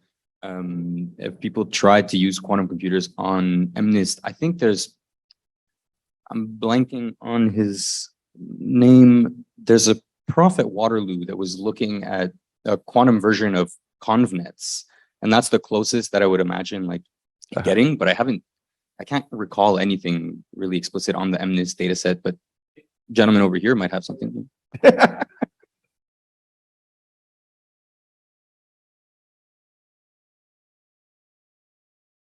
Yeah, so for MNIST, what you do is you do something called dimensionality reduction. You reduce the 28 by 28 to sometimes even 2 by 2. Oh, that's a big reduction. Yeah, there are people I there. don't think you can see the digit anymore. Yeah, no. No, and you have to delete the repeated elements. And the other approach, I read one on amplitude encoding, and this requires state preparation, which is pretty long for today's machines. So that's what I know. All right. All right. But so as you see, it's I see. So you would have to take a lot of time because you have to sequentially add each example in the superposition, or I don't know how to do otherwise. But even then, you need to have the actual QRAM, and even that can QRAM really exist? It's not clear. and stay for long enough because It's all stay for that long takes enough. time, right? That's right. So it's not so bad you can use only once because we're not going to live long anyways. But however, in the other direction, namely to use classical machine learning to do quantum tasks. Remember this 4x4, 2x2 squared. That was no longer MNIST, but quantum, classical, quantum, classical, quantum, that I showed at the end.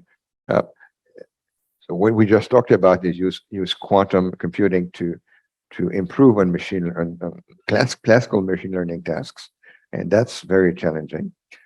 Although, as long as the classical machine learning needs such huge data as opposed to something analytic, it's a big challenge. So there are areas where people are using machine learning where there is not that much data. It's just the problem is intractable. So optimization problems, Yes. of course, or like, things like 3SAT or things Yeah. that are that we want to approximate because we know that the exact answers are Right. too hard. Yes. And people are then using what we know about the problem to generate data for machine learning. But if you're directly trying to address these things with quantum, maybe you can skip that phase. Yes. So the molecules issue in Yeah. physics or chemistry is of the same kind. Yes. The way we do it right now in machine learning is we take the physics equations and then we generate data that the machine learning is supposed to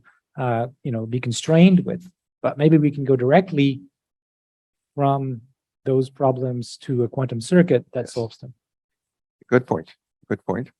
And also one thing that if you want to do your learning about how, for instance, how molecules fold, then there's something you can do in some extent analytically because you know the laws of physics, or in chemistry, and you know how things work.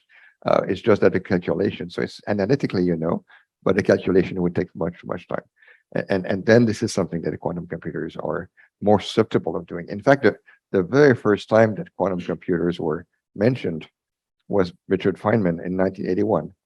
In 1981, Feynman gave a talk by the title of Simulating Physics with Computers. And what he meant is simulating physics with classical computers. That's all that existed. But then there's just one paragraph where he says, he spent the whole talk explaining that this would incur an exponential slowdown, that you would never do it because if you want to describe a quantum system in the exponential space for it to describe all the amplitudes of all the qubits and it need exponential time and all that. But he said in one paragraph, of course, I'm not sure if he had of course, but if you had a quantum computer, then maybe you could do it. And then he goes on to mean classical again.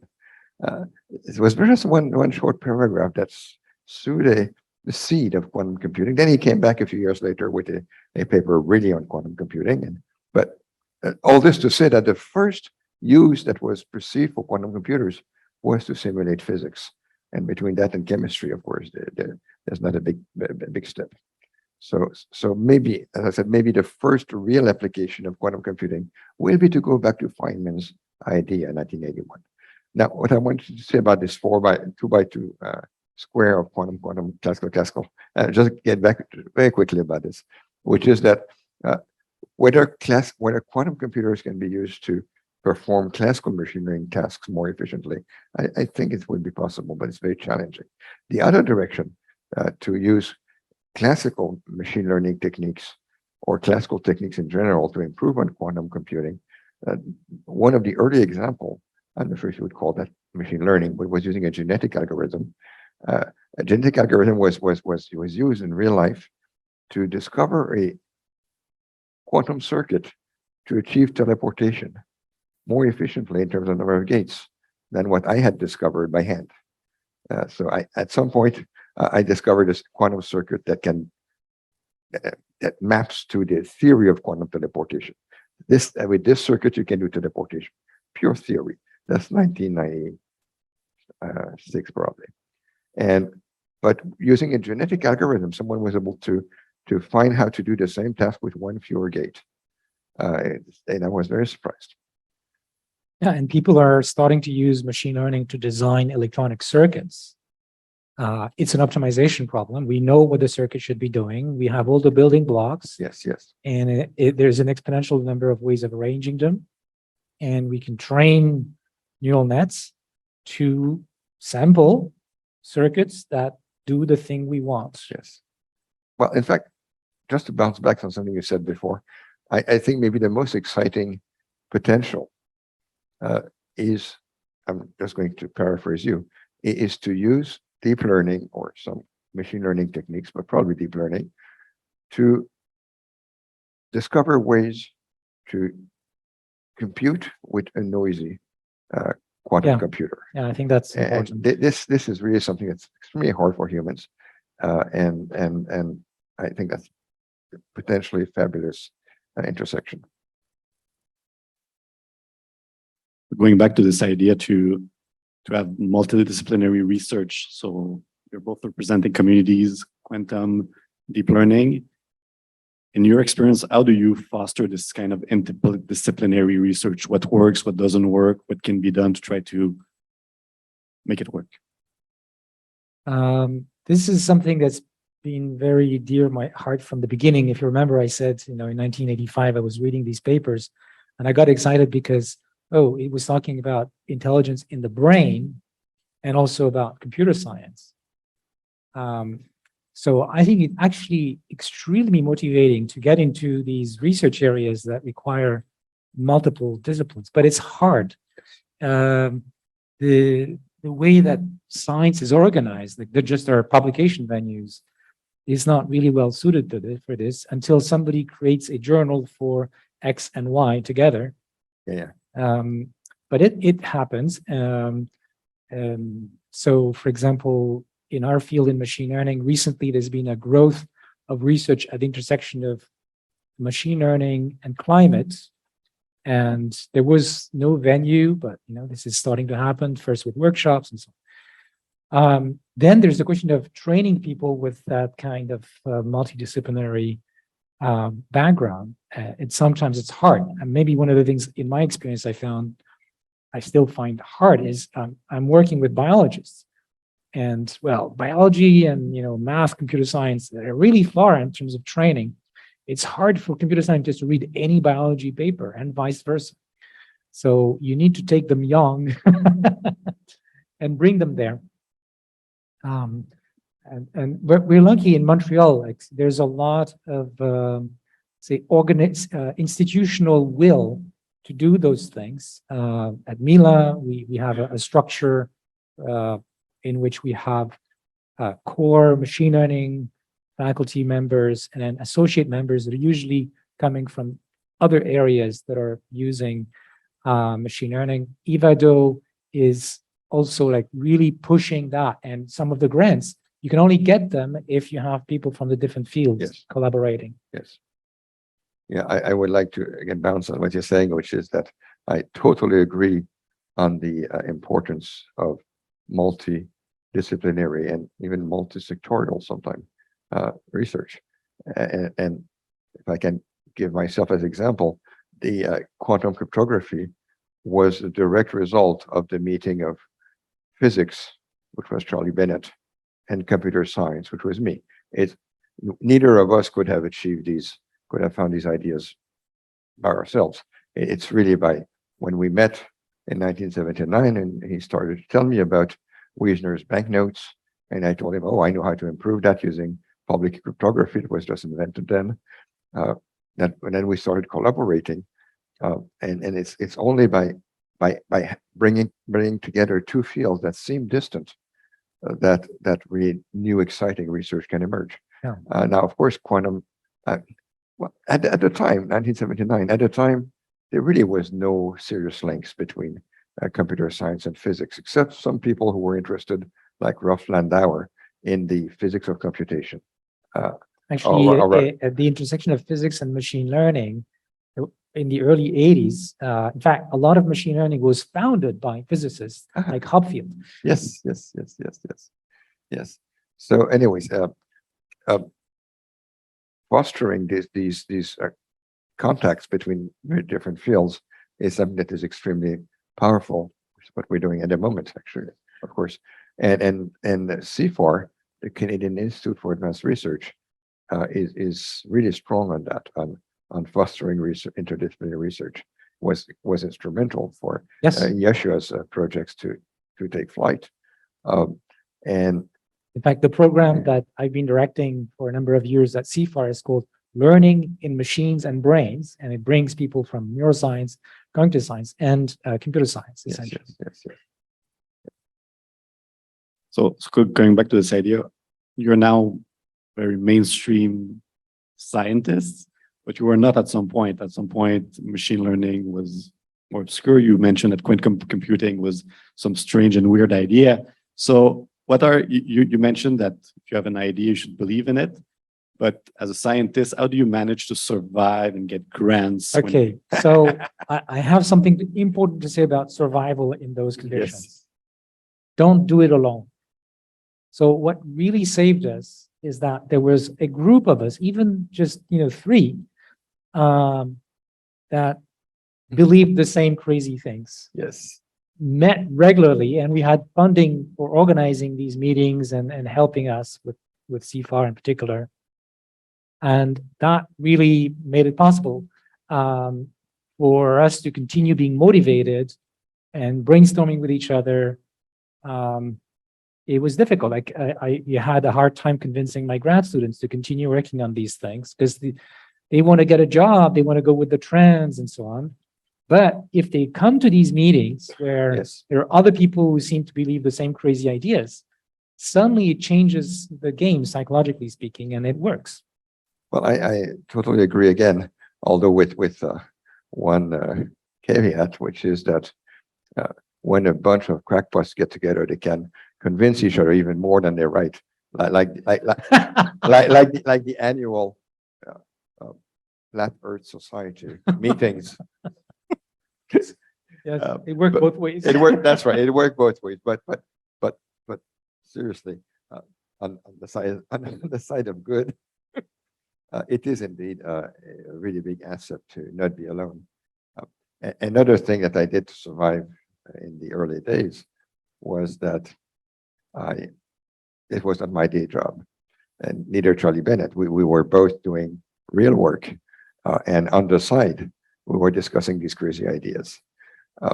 So I could continue publishing on standard, normal cryptography with great students like Claude Crépeau there at the time. And when we have in the mid 80s, early to mid 80s, we have just a significant number of papers that we wrote together, which did not need the word quantum in it. And then Claude was instrumental in being among the crazy people to believe in quantum and to build a community with Charlie Bennett.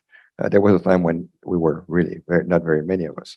So another thing that I would say to how to survive, get good students. Right. Yes. Which is, how do you do that? Be pretty. No, be inspiring by being inspiring. Exactly. Yes. You give inspiring talks. Yes. And some people kind of get the sting and come to you. Yes. Yeah. Again, Claude was one of my first students, really, the first to really believe in quantum, and without him, it wouldn't have been the same. People saw me in the 2000s as a kind of preacher. Yes. Oh, yes. So one last question before we open the floor to questions from the audience. So the impact of those new technologies on society. So for machine learning, there's been a lot of discussion. There's been a declaration of Montreal trying to highlight key points. You were one of the people that signed this. So how do you feel when the machine learning is having an impact now? And same question for you, Gilles. How do you feel that quantum computers eventually, when they're bigger, will have an impact? So that's another multidisciplinary area, right? So say machine learning and society, that involves people, like philosophers, like Valerie was talking about earlier, people with legal training, people in sociology, and so on. And anytime you are into these multidisciplinary settings, humility is very important. Because you think you know, but these people know better. Yes. And yeah, it became important for me and others around 2015 when we realized that, hey, it's coming out of universities and it's becoming used in large companies.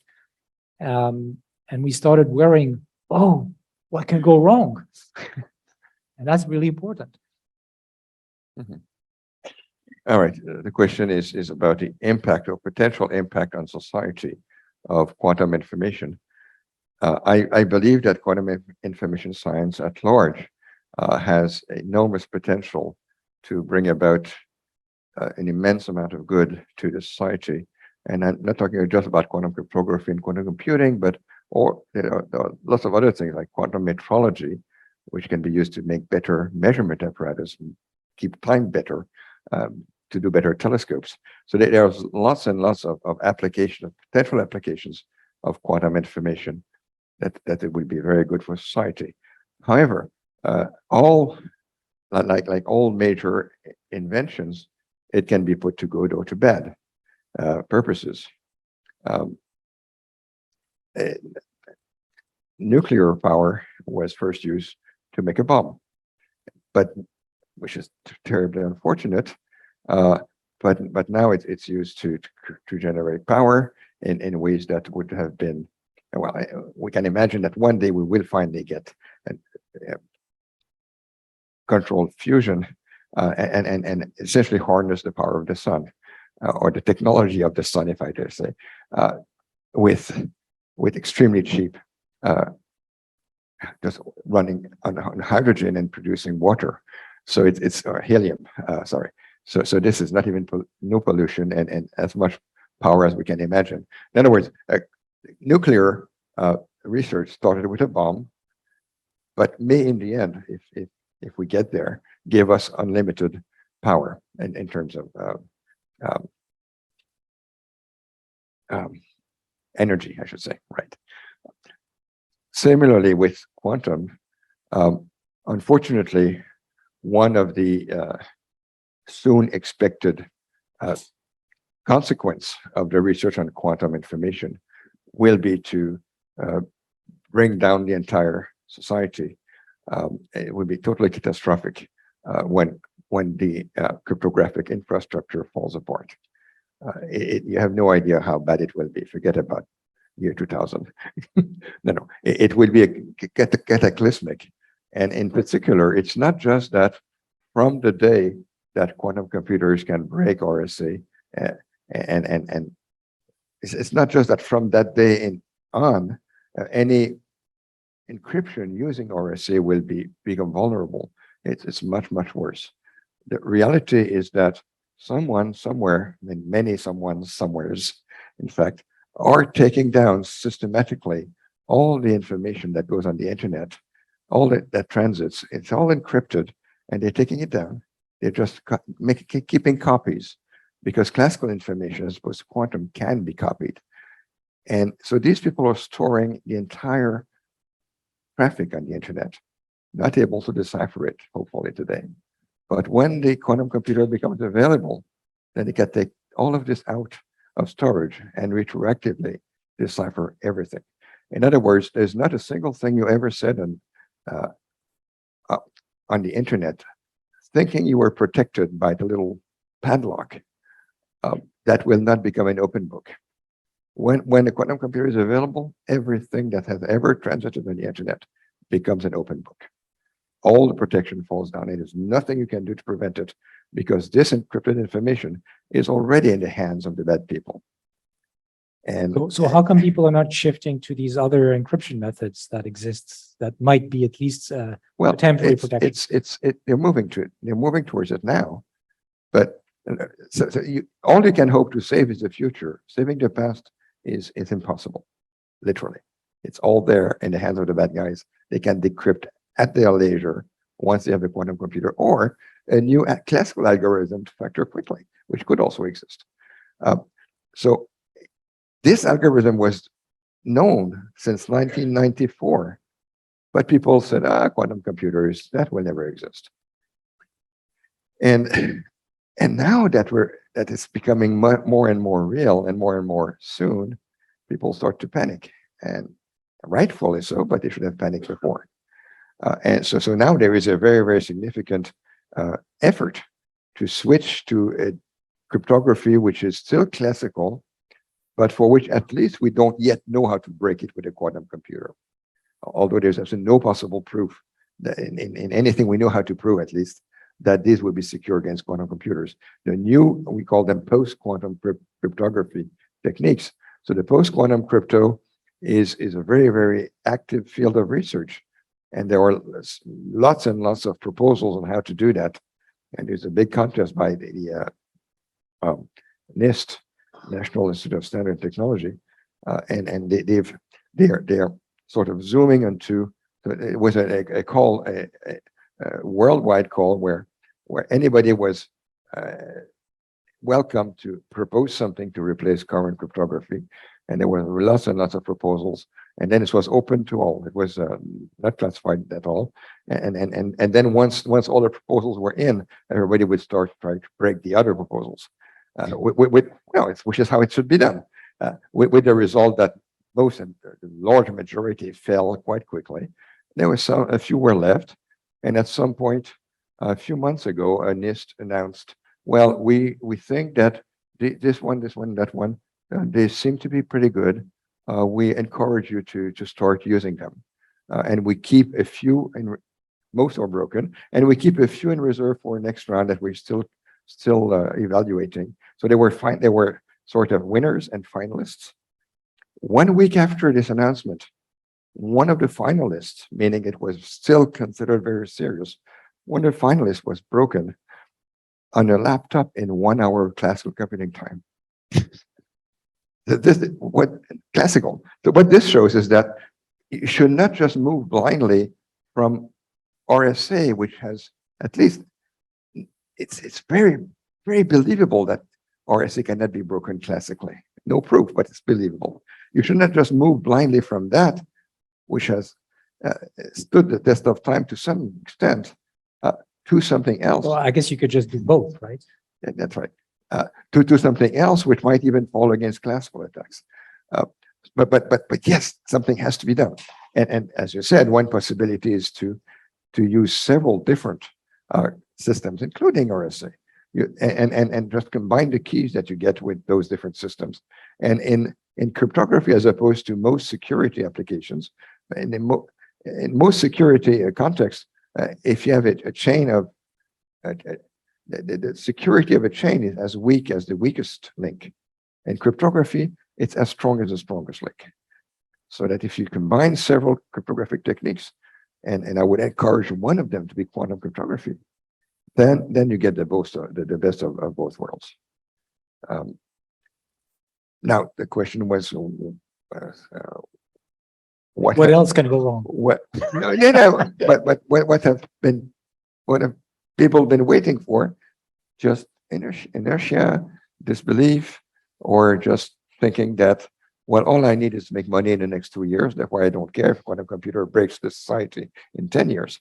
Unfortunately, short sight vision is probably the main reason why we haven't yet moved to something else. But we're on the way to doing that. And we're on the way to moving to something that may be quantum proof. No proof that it is, but it may be.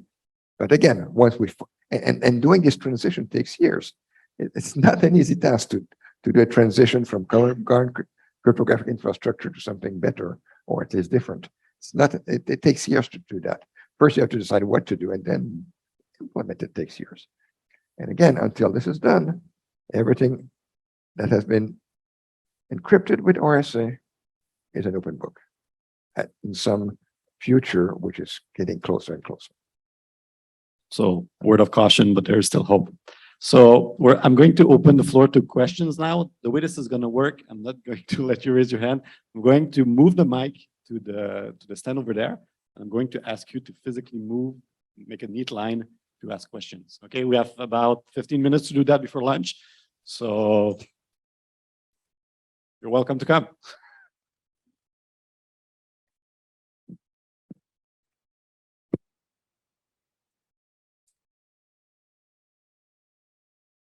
Hello, that was two really good talks by Bengio and Brassard. Thank you very much for coming here. So I have a question about quantum machine learning. So has machine learning or quantum machine learning techniques been implemented into QKD? And if so, has that combination been applied to circumventing things like Shor's algorithm? QKD is quantum key distribution. I don't see a connection between machine learning and quantum key distribution. Can you elaborate on what? No, I'm just wondering if there has been some type of, I don't know, marriage between the two when it comes to trying to, protect against these kinds of attacks. Not that I know, and again, I don't see how they could be married because QKD is so extremely simple when you think of it. Proving it is secure took 10 years, and we didn't have ChatGPT to help us at the time. But Would it? No, seriously, proving this mathematical complete proof of security on conditional security for QKD was very difficult, but it was done by humans, and so. Now, as I'm answering, I'm starting to realize that maybe there could be a link. Maybe there could be a way to use quantum classical machine learning to design better quantum key distribution protocols. When I say better, is that would be able to withstand quantum hacking attacks, because I told you it's unconditionally secure, but only if it's implemented exactly as the theory says. When you implement in real life, you can make things, can open doors to hackers if you don't implement it the way it should be. And possibly machine learning could help in finding better and better ways to prevent these quantum hacking attacks. I haven't thought of that, but it's not impossible. Okay, all right, thank you. Hi, so this is a question mostly for Joshua. So you mentioned that learning theory is hard. And on quantum information, I think we have math on our side. So we have a very specific mathematical description of the computing device that we're using. What's your opinion on describing neural nets with a different type of mathematics to try to understand them better? Be my guest. I do have something. That's great. Yeah. Great. I So- mean, we need new ways of trying to understand machine learning, especially with the importance that it's taking in society. There are all kinds of questions I think that some new math can help us with. So absolutely. Okay. Now you up now to collaborations on this? Sorry? Are you open to collaborations on this? I'm open to all kinds of collaborations. The only problem is my bandwidth, but Yeah. so there's a filter of how interesting I think the things will be. I get a lot of solicitation, but I do engage in new collaborations very often. So yeah. Okay. Because I do have different type of mathematics to describe this. So if you want to know. Good. So we'll take this offline. Yes. For lunch. J'ai une question qui j'espère que vous reprendrez au vol. Là. Je vais essayer d'articuler ça pour que ce soit compréhensible. J'ai l'impression que l'identification des problèmes classiques qui peuvent tirer avantage d'une résolution quantique sont difficiles à choisir. Et je dois savoir que dans les réseaux de neurones, l'équivariance est un élément qui peut favoriser la chance Oui, que vous évoquiez. c'est partie des choses chanceuses qui marchent bien. Ça. Et puis, en mécanique quantique, l'utilisation de la théorie des groupes, très utile. Puis, l'identification des symétries d'un problème. Oui. Alors, j'ai lu plusieurs articles qui portaient sur les réseaux de neurones, en guillemets, équivariants, quantiques, équivariants. C'est peut-être j'ai vu beaucoup d'équivariants, mais pas encore de quantiques équivariants. Ouais. Ben, c'est ça. Donc, je me demande si ce n'est pas une voie intéressante à exploiter qui serait fertile, dans le fond, pour identifier les problèmes susceptibles de tirer avantage de mécanique quantique quand il y a de nombreuses symétries dans les données et que on peut trouver des... C'est quoi les symétries qui sont spécifiques au quantique? SU2, il y a de nombreuses symétries. Peut-être que Gilles Brassard pourra en parler avant d'eux. En fait, tous les algorithmes quantiques qui ont été découverts, peut-être pas tous, mais beaucoup d'algorithmes qui ont été découverts, justement, vont utiliser les symétries du problème qu'on veut résoudre. Par exemple, l'algorithme de Shor, je vous ai dit, ça sert à factoriser les grands nombres, c'est pas vrai.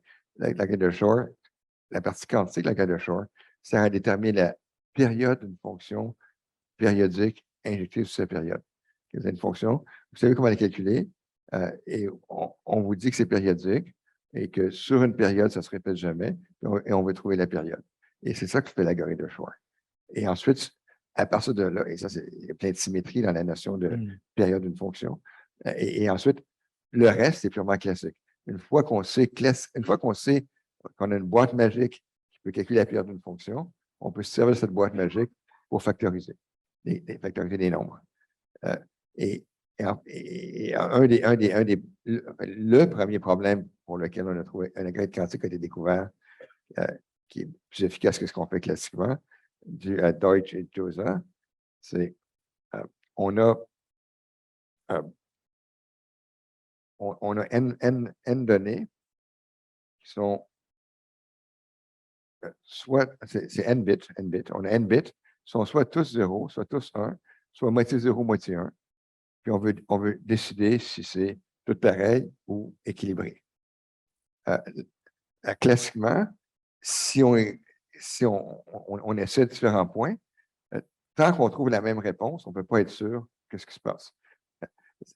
Il faut vraiment trouver la même réponse n sur 2 plus une fois pour être sûr qu'ils sont tous pareils, parce qu'on a la promesse que mais avant ça, on ne peut jamais être certain. Donc, il faut un grand nombre d'appels, alors que Deutsch et Josa ont trouvé comment faire avec un seul appel. Un seul appel à cette fonction-là. N est exponentielle, j'imagine. Bien, ça dépend. Grand N, c'est 2 puissance petit n, ou petit n, c'est le nombre de bits. Grand N, c'est le nombre de possibilités. Mais dans tous les cas, ça prendrait ça prendrait un temps qui est grand N sur 2, plus 1, pas petit n, effectivement. Mais quantiquement, avec un seul appel, on y arrive. Et ça exploite la symétrie du problème lui-même. OK, mais donc, ce n'est pas des symétries spécifiques à la physique quantique, mais plutôt des symétries des problèmes qu'on essaie de résoudre. Oui, c'est ça. C'est ça. Et le premier exemple d'algorithme pour lequel on avait un gain exponentiel, même si on tolère des erreurs, parce que ce que je viens de vous dire, si on tolère des erreurs, classiquement, ça se fait bien, dû à Dan Simon, qui est un postdoc ici, utilise aussi, c'est purement la théorie des groupes.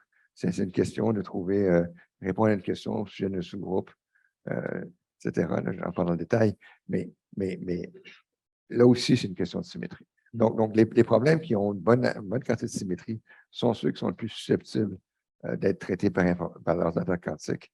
Et possiblement que les approches de machine learning pourraient servir à découvrir des problèmes intéressants. Je ne sais pas, là, découvrir des problèmes intéressants auxquels on n'a pas pensé et qui ont précisément les symétries qu'il faut pour que l'ordi quantique soit bon. C'est possible. Oui, merci. So maybe one last question before we move to lunch. Oh, there are two people. Only two. Okay, let's say two questions. Bonjour, merci pour la présentation. On va répondre rapidement. OK. L'intelligence artificielle et les technologies quantiques, c'est à la fois un sujet de recherche passionnant, mais aussi un outil qu'on veut utiliser pour répondre à d'autres problèmes de la société. D'un point de vue théorique, je trouve ça super intéressant. Puis comme tu mentionnais tout à l'heure, si on a des ressources infinies, des données infinies, on peut tout faire. Malheureusement, on vit dans un monde de ressources finies et autant de point de vue matériel qu'énergie. C'est la vitesse de convergence qui va faire la différence. Tu mentionnais tout à l'heure d'utiliser l'intelligence artificielle pour le climat et la même affaire, j'ai déjà vu le même genre d'initiative en quantique. Sachant que de plus en plus de bases de données, de serveurs de calcul, de superordinateurs, de plus en plus de ressources sont utilisées pour l'intelligence artificielle qui ont un coût énergétique important. Et étant moi-même un chercheur en informatique quantique, en correction d'erreurs, je peux imaginer qu'un ordinateur quantique de grande échelle avec beaucoup de correction d'erreurs va être très énergivore, puisqu'on doit jeter beaucoup d'entropie à la poubelle pour réussir ça. Je me demandais, est-ce que dans des enjeux climatiques ou de sociétal, est-ce qu'on ne devrait pas plutôt ne pas utiliser ces outils considérant la consommation d'énergie qu'ils représentent? Est-ce que vous voyez qu'il y a peut-être un gain à l'utiliser malgré ce problème-là? C'est comme d'habitude, il faut mettre les choses dans la balance. Oui. Si tu me permets, je veux juste dire tout de suite, comparé à l'énergie qui a été gaspillée pour forer des bitcoins, oui, je comprends. Mais... Si on veut gaspiller l'énergie, il y a des bien meilleures façons de faire ça. Mais bon, vas-y, monsieur. Non, je pourrais argumenter que le machine learning, il y en a beaucoup qui servent à me suivre. Qu'est-ce que je fais sur les médias sociaux? Mais ils font de l'argent avec ça, par exemple. Oui, je sais, mais ce n'est pas le commun des mortels. Là. On s'entend que ça enrichit des CEO de compagnies déjà assez bien nantis. En fait, non, les grandes compagnies qui utilisent l'intelligence artificielle à grande échelle d'un point de vue de calcul, comme Google, Facebook, Microsoft et tout ça, ont fait des promesses que l'énergie qu'ils allaient utiliser allait être propre. Donc, ils achètent, mettons, de l'hydroélectricité, puis on aimerait les encourager à installer leur centre de calcul ici au Québec pour ne pas générer du CO2 supplémentaire. Mais c'est quelque chose qui est très, très discuté dans la communauté. Et effectivement, la bonne réponse, comme tu le suggères, c'est vraiment de voir qu'est-ce qu'on gagne puis qu'est-ce qu'on perd. Et c'est clair qu'aujourd'hui, vu le prix du carbone trop faible, beaucoup, beaucoup trop faible, juste le côté économique n'est pas suffisant pour faire la bonne balance. Oui, merci pour les présentations et les discussions. Ma question porte sur l'intérêt d'aller un peu plus aux questions fondamentales quand on fait de la recherche en intelligence artificielle ou en... Tu parles des convertis. Mais c'est ça, des convertis.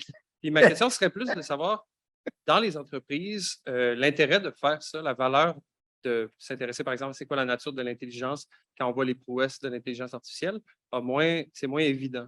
Ouais. Avez-vous un conseil ou une raison à donner aux entreprises pour s'intéresser plus à ce genre de choses?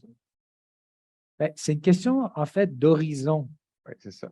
Donc, est-ce que tu as des investisseurs qui s'attendent que d'ici 2 ans, tu aies quelque chose de rentable ou ils ont acheté l'idée que ça va prendre 10 ans?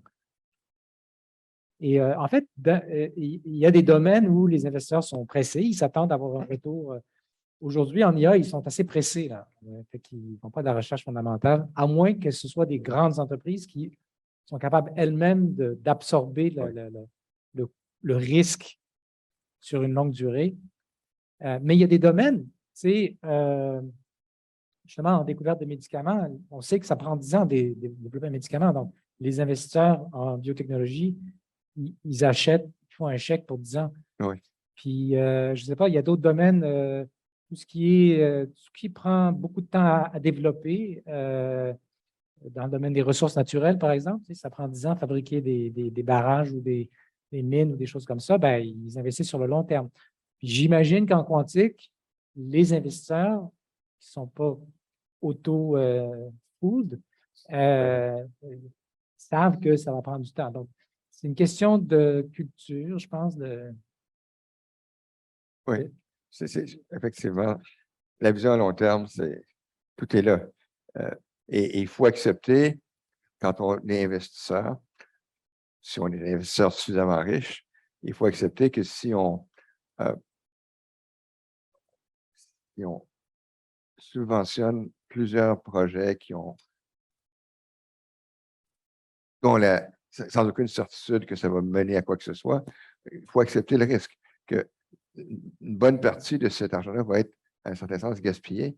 Mais c'est comme ça qu'il faut faire pour que, de temps en temps, ça va être quelque chose qui va porter fruit. La possibilité, c'est de travailler pour le gouvernement. Donc, c'est ça. Une façon de faire ça, c'est, en principe, les fonds de recherche, ça se pourrait servir à ça. Mais ils ne sont jamais suffisants. C'est pour ça qu'il faut aussi trouver des entreprises comme Google qui ont beaucoup d'argent et qui sont prêts au risque que certaines de leurs tentatives mènent nulle part. Mais il faut accepter ce risque-là si on veut arriver à faire des choses vraiment fondamentales. Il faut accepter le risque que plus souvent qu'autrement, on se casse le nez. Bon, c'est pas drôle pour un chercheur, mais pour une industrie qui a suffisamment d'argent, c'est possible. Ou un gouvernement qui a décidé de mettre le paquet, comme la Chine. En Chine, il y a énormément d'argent qui sont mis sur les recherches quantiques, que ce soit la cryptographie ou l'ordinateur ou autre chose. Il y a énormément d'argent. Et l'avantage, c'est drôle à dire, mais l'avantage d'un gouvernement totalitaire, c'est qu'on peut faire ce qu'on veut. On n'a pas besoin. On étant le gouvernement. Oui, oui. Exact. Dans le sens, il n'y a pas besoin de dire, peut-être que dans 4 ans, si j'ai pris ma décision, je ne serai pas réélu. Si tu es convaincu en tant que gouvernement, si tu es convaincu que c'est une approche qui vaut la peine d'être poussée, bien là, on peut mettre autant d'argent qu'on veut, jusqu'à un certain point, sans crainte de répercussions électorales. Et c'est ce qui se passe en Chine en ce moment. C'est fabuleux, la quantité de ressources qui est mise à la disposition de Yan Weipan. C'est absolument extraordinaire. Tant mieux pour lui. Et je dirais tant mieux pour le quantique aussi, parce que ça fonctionne. We're already a few minutes over time, so I would like to thank you both for your very insightful and interesting discussion. So let's give them a round of applause.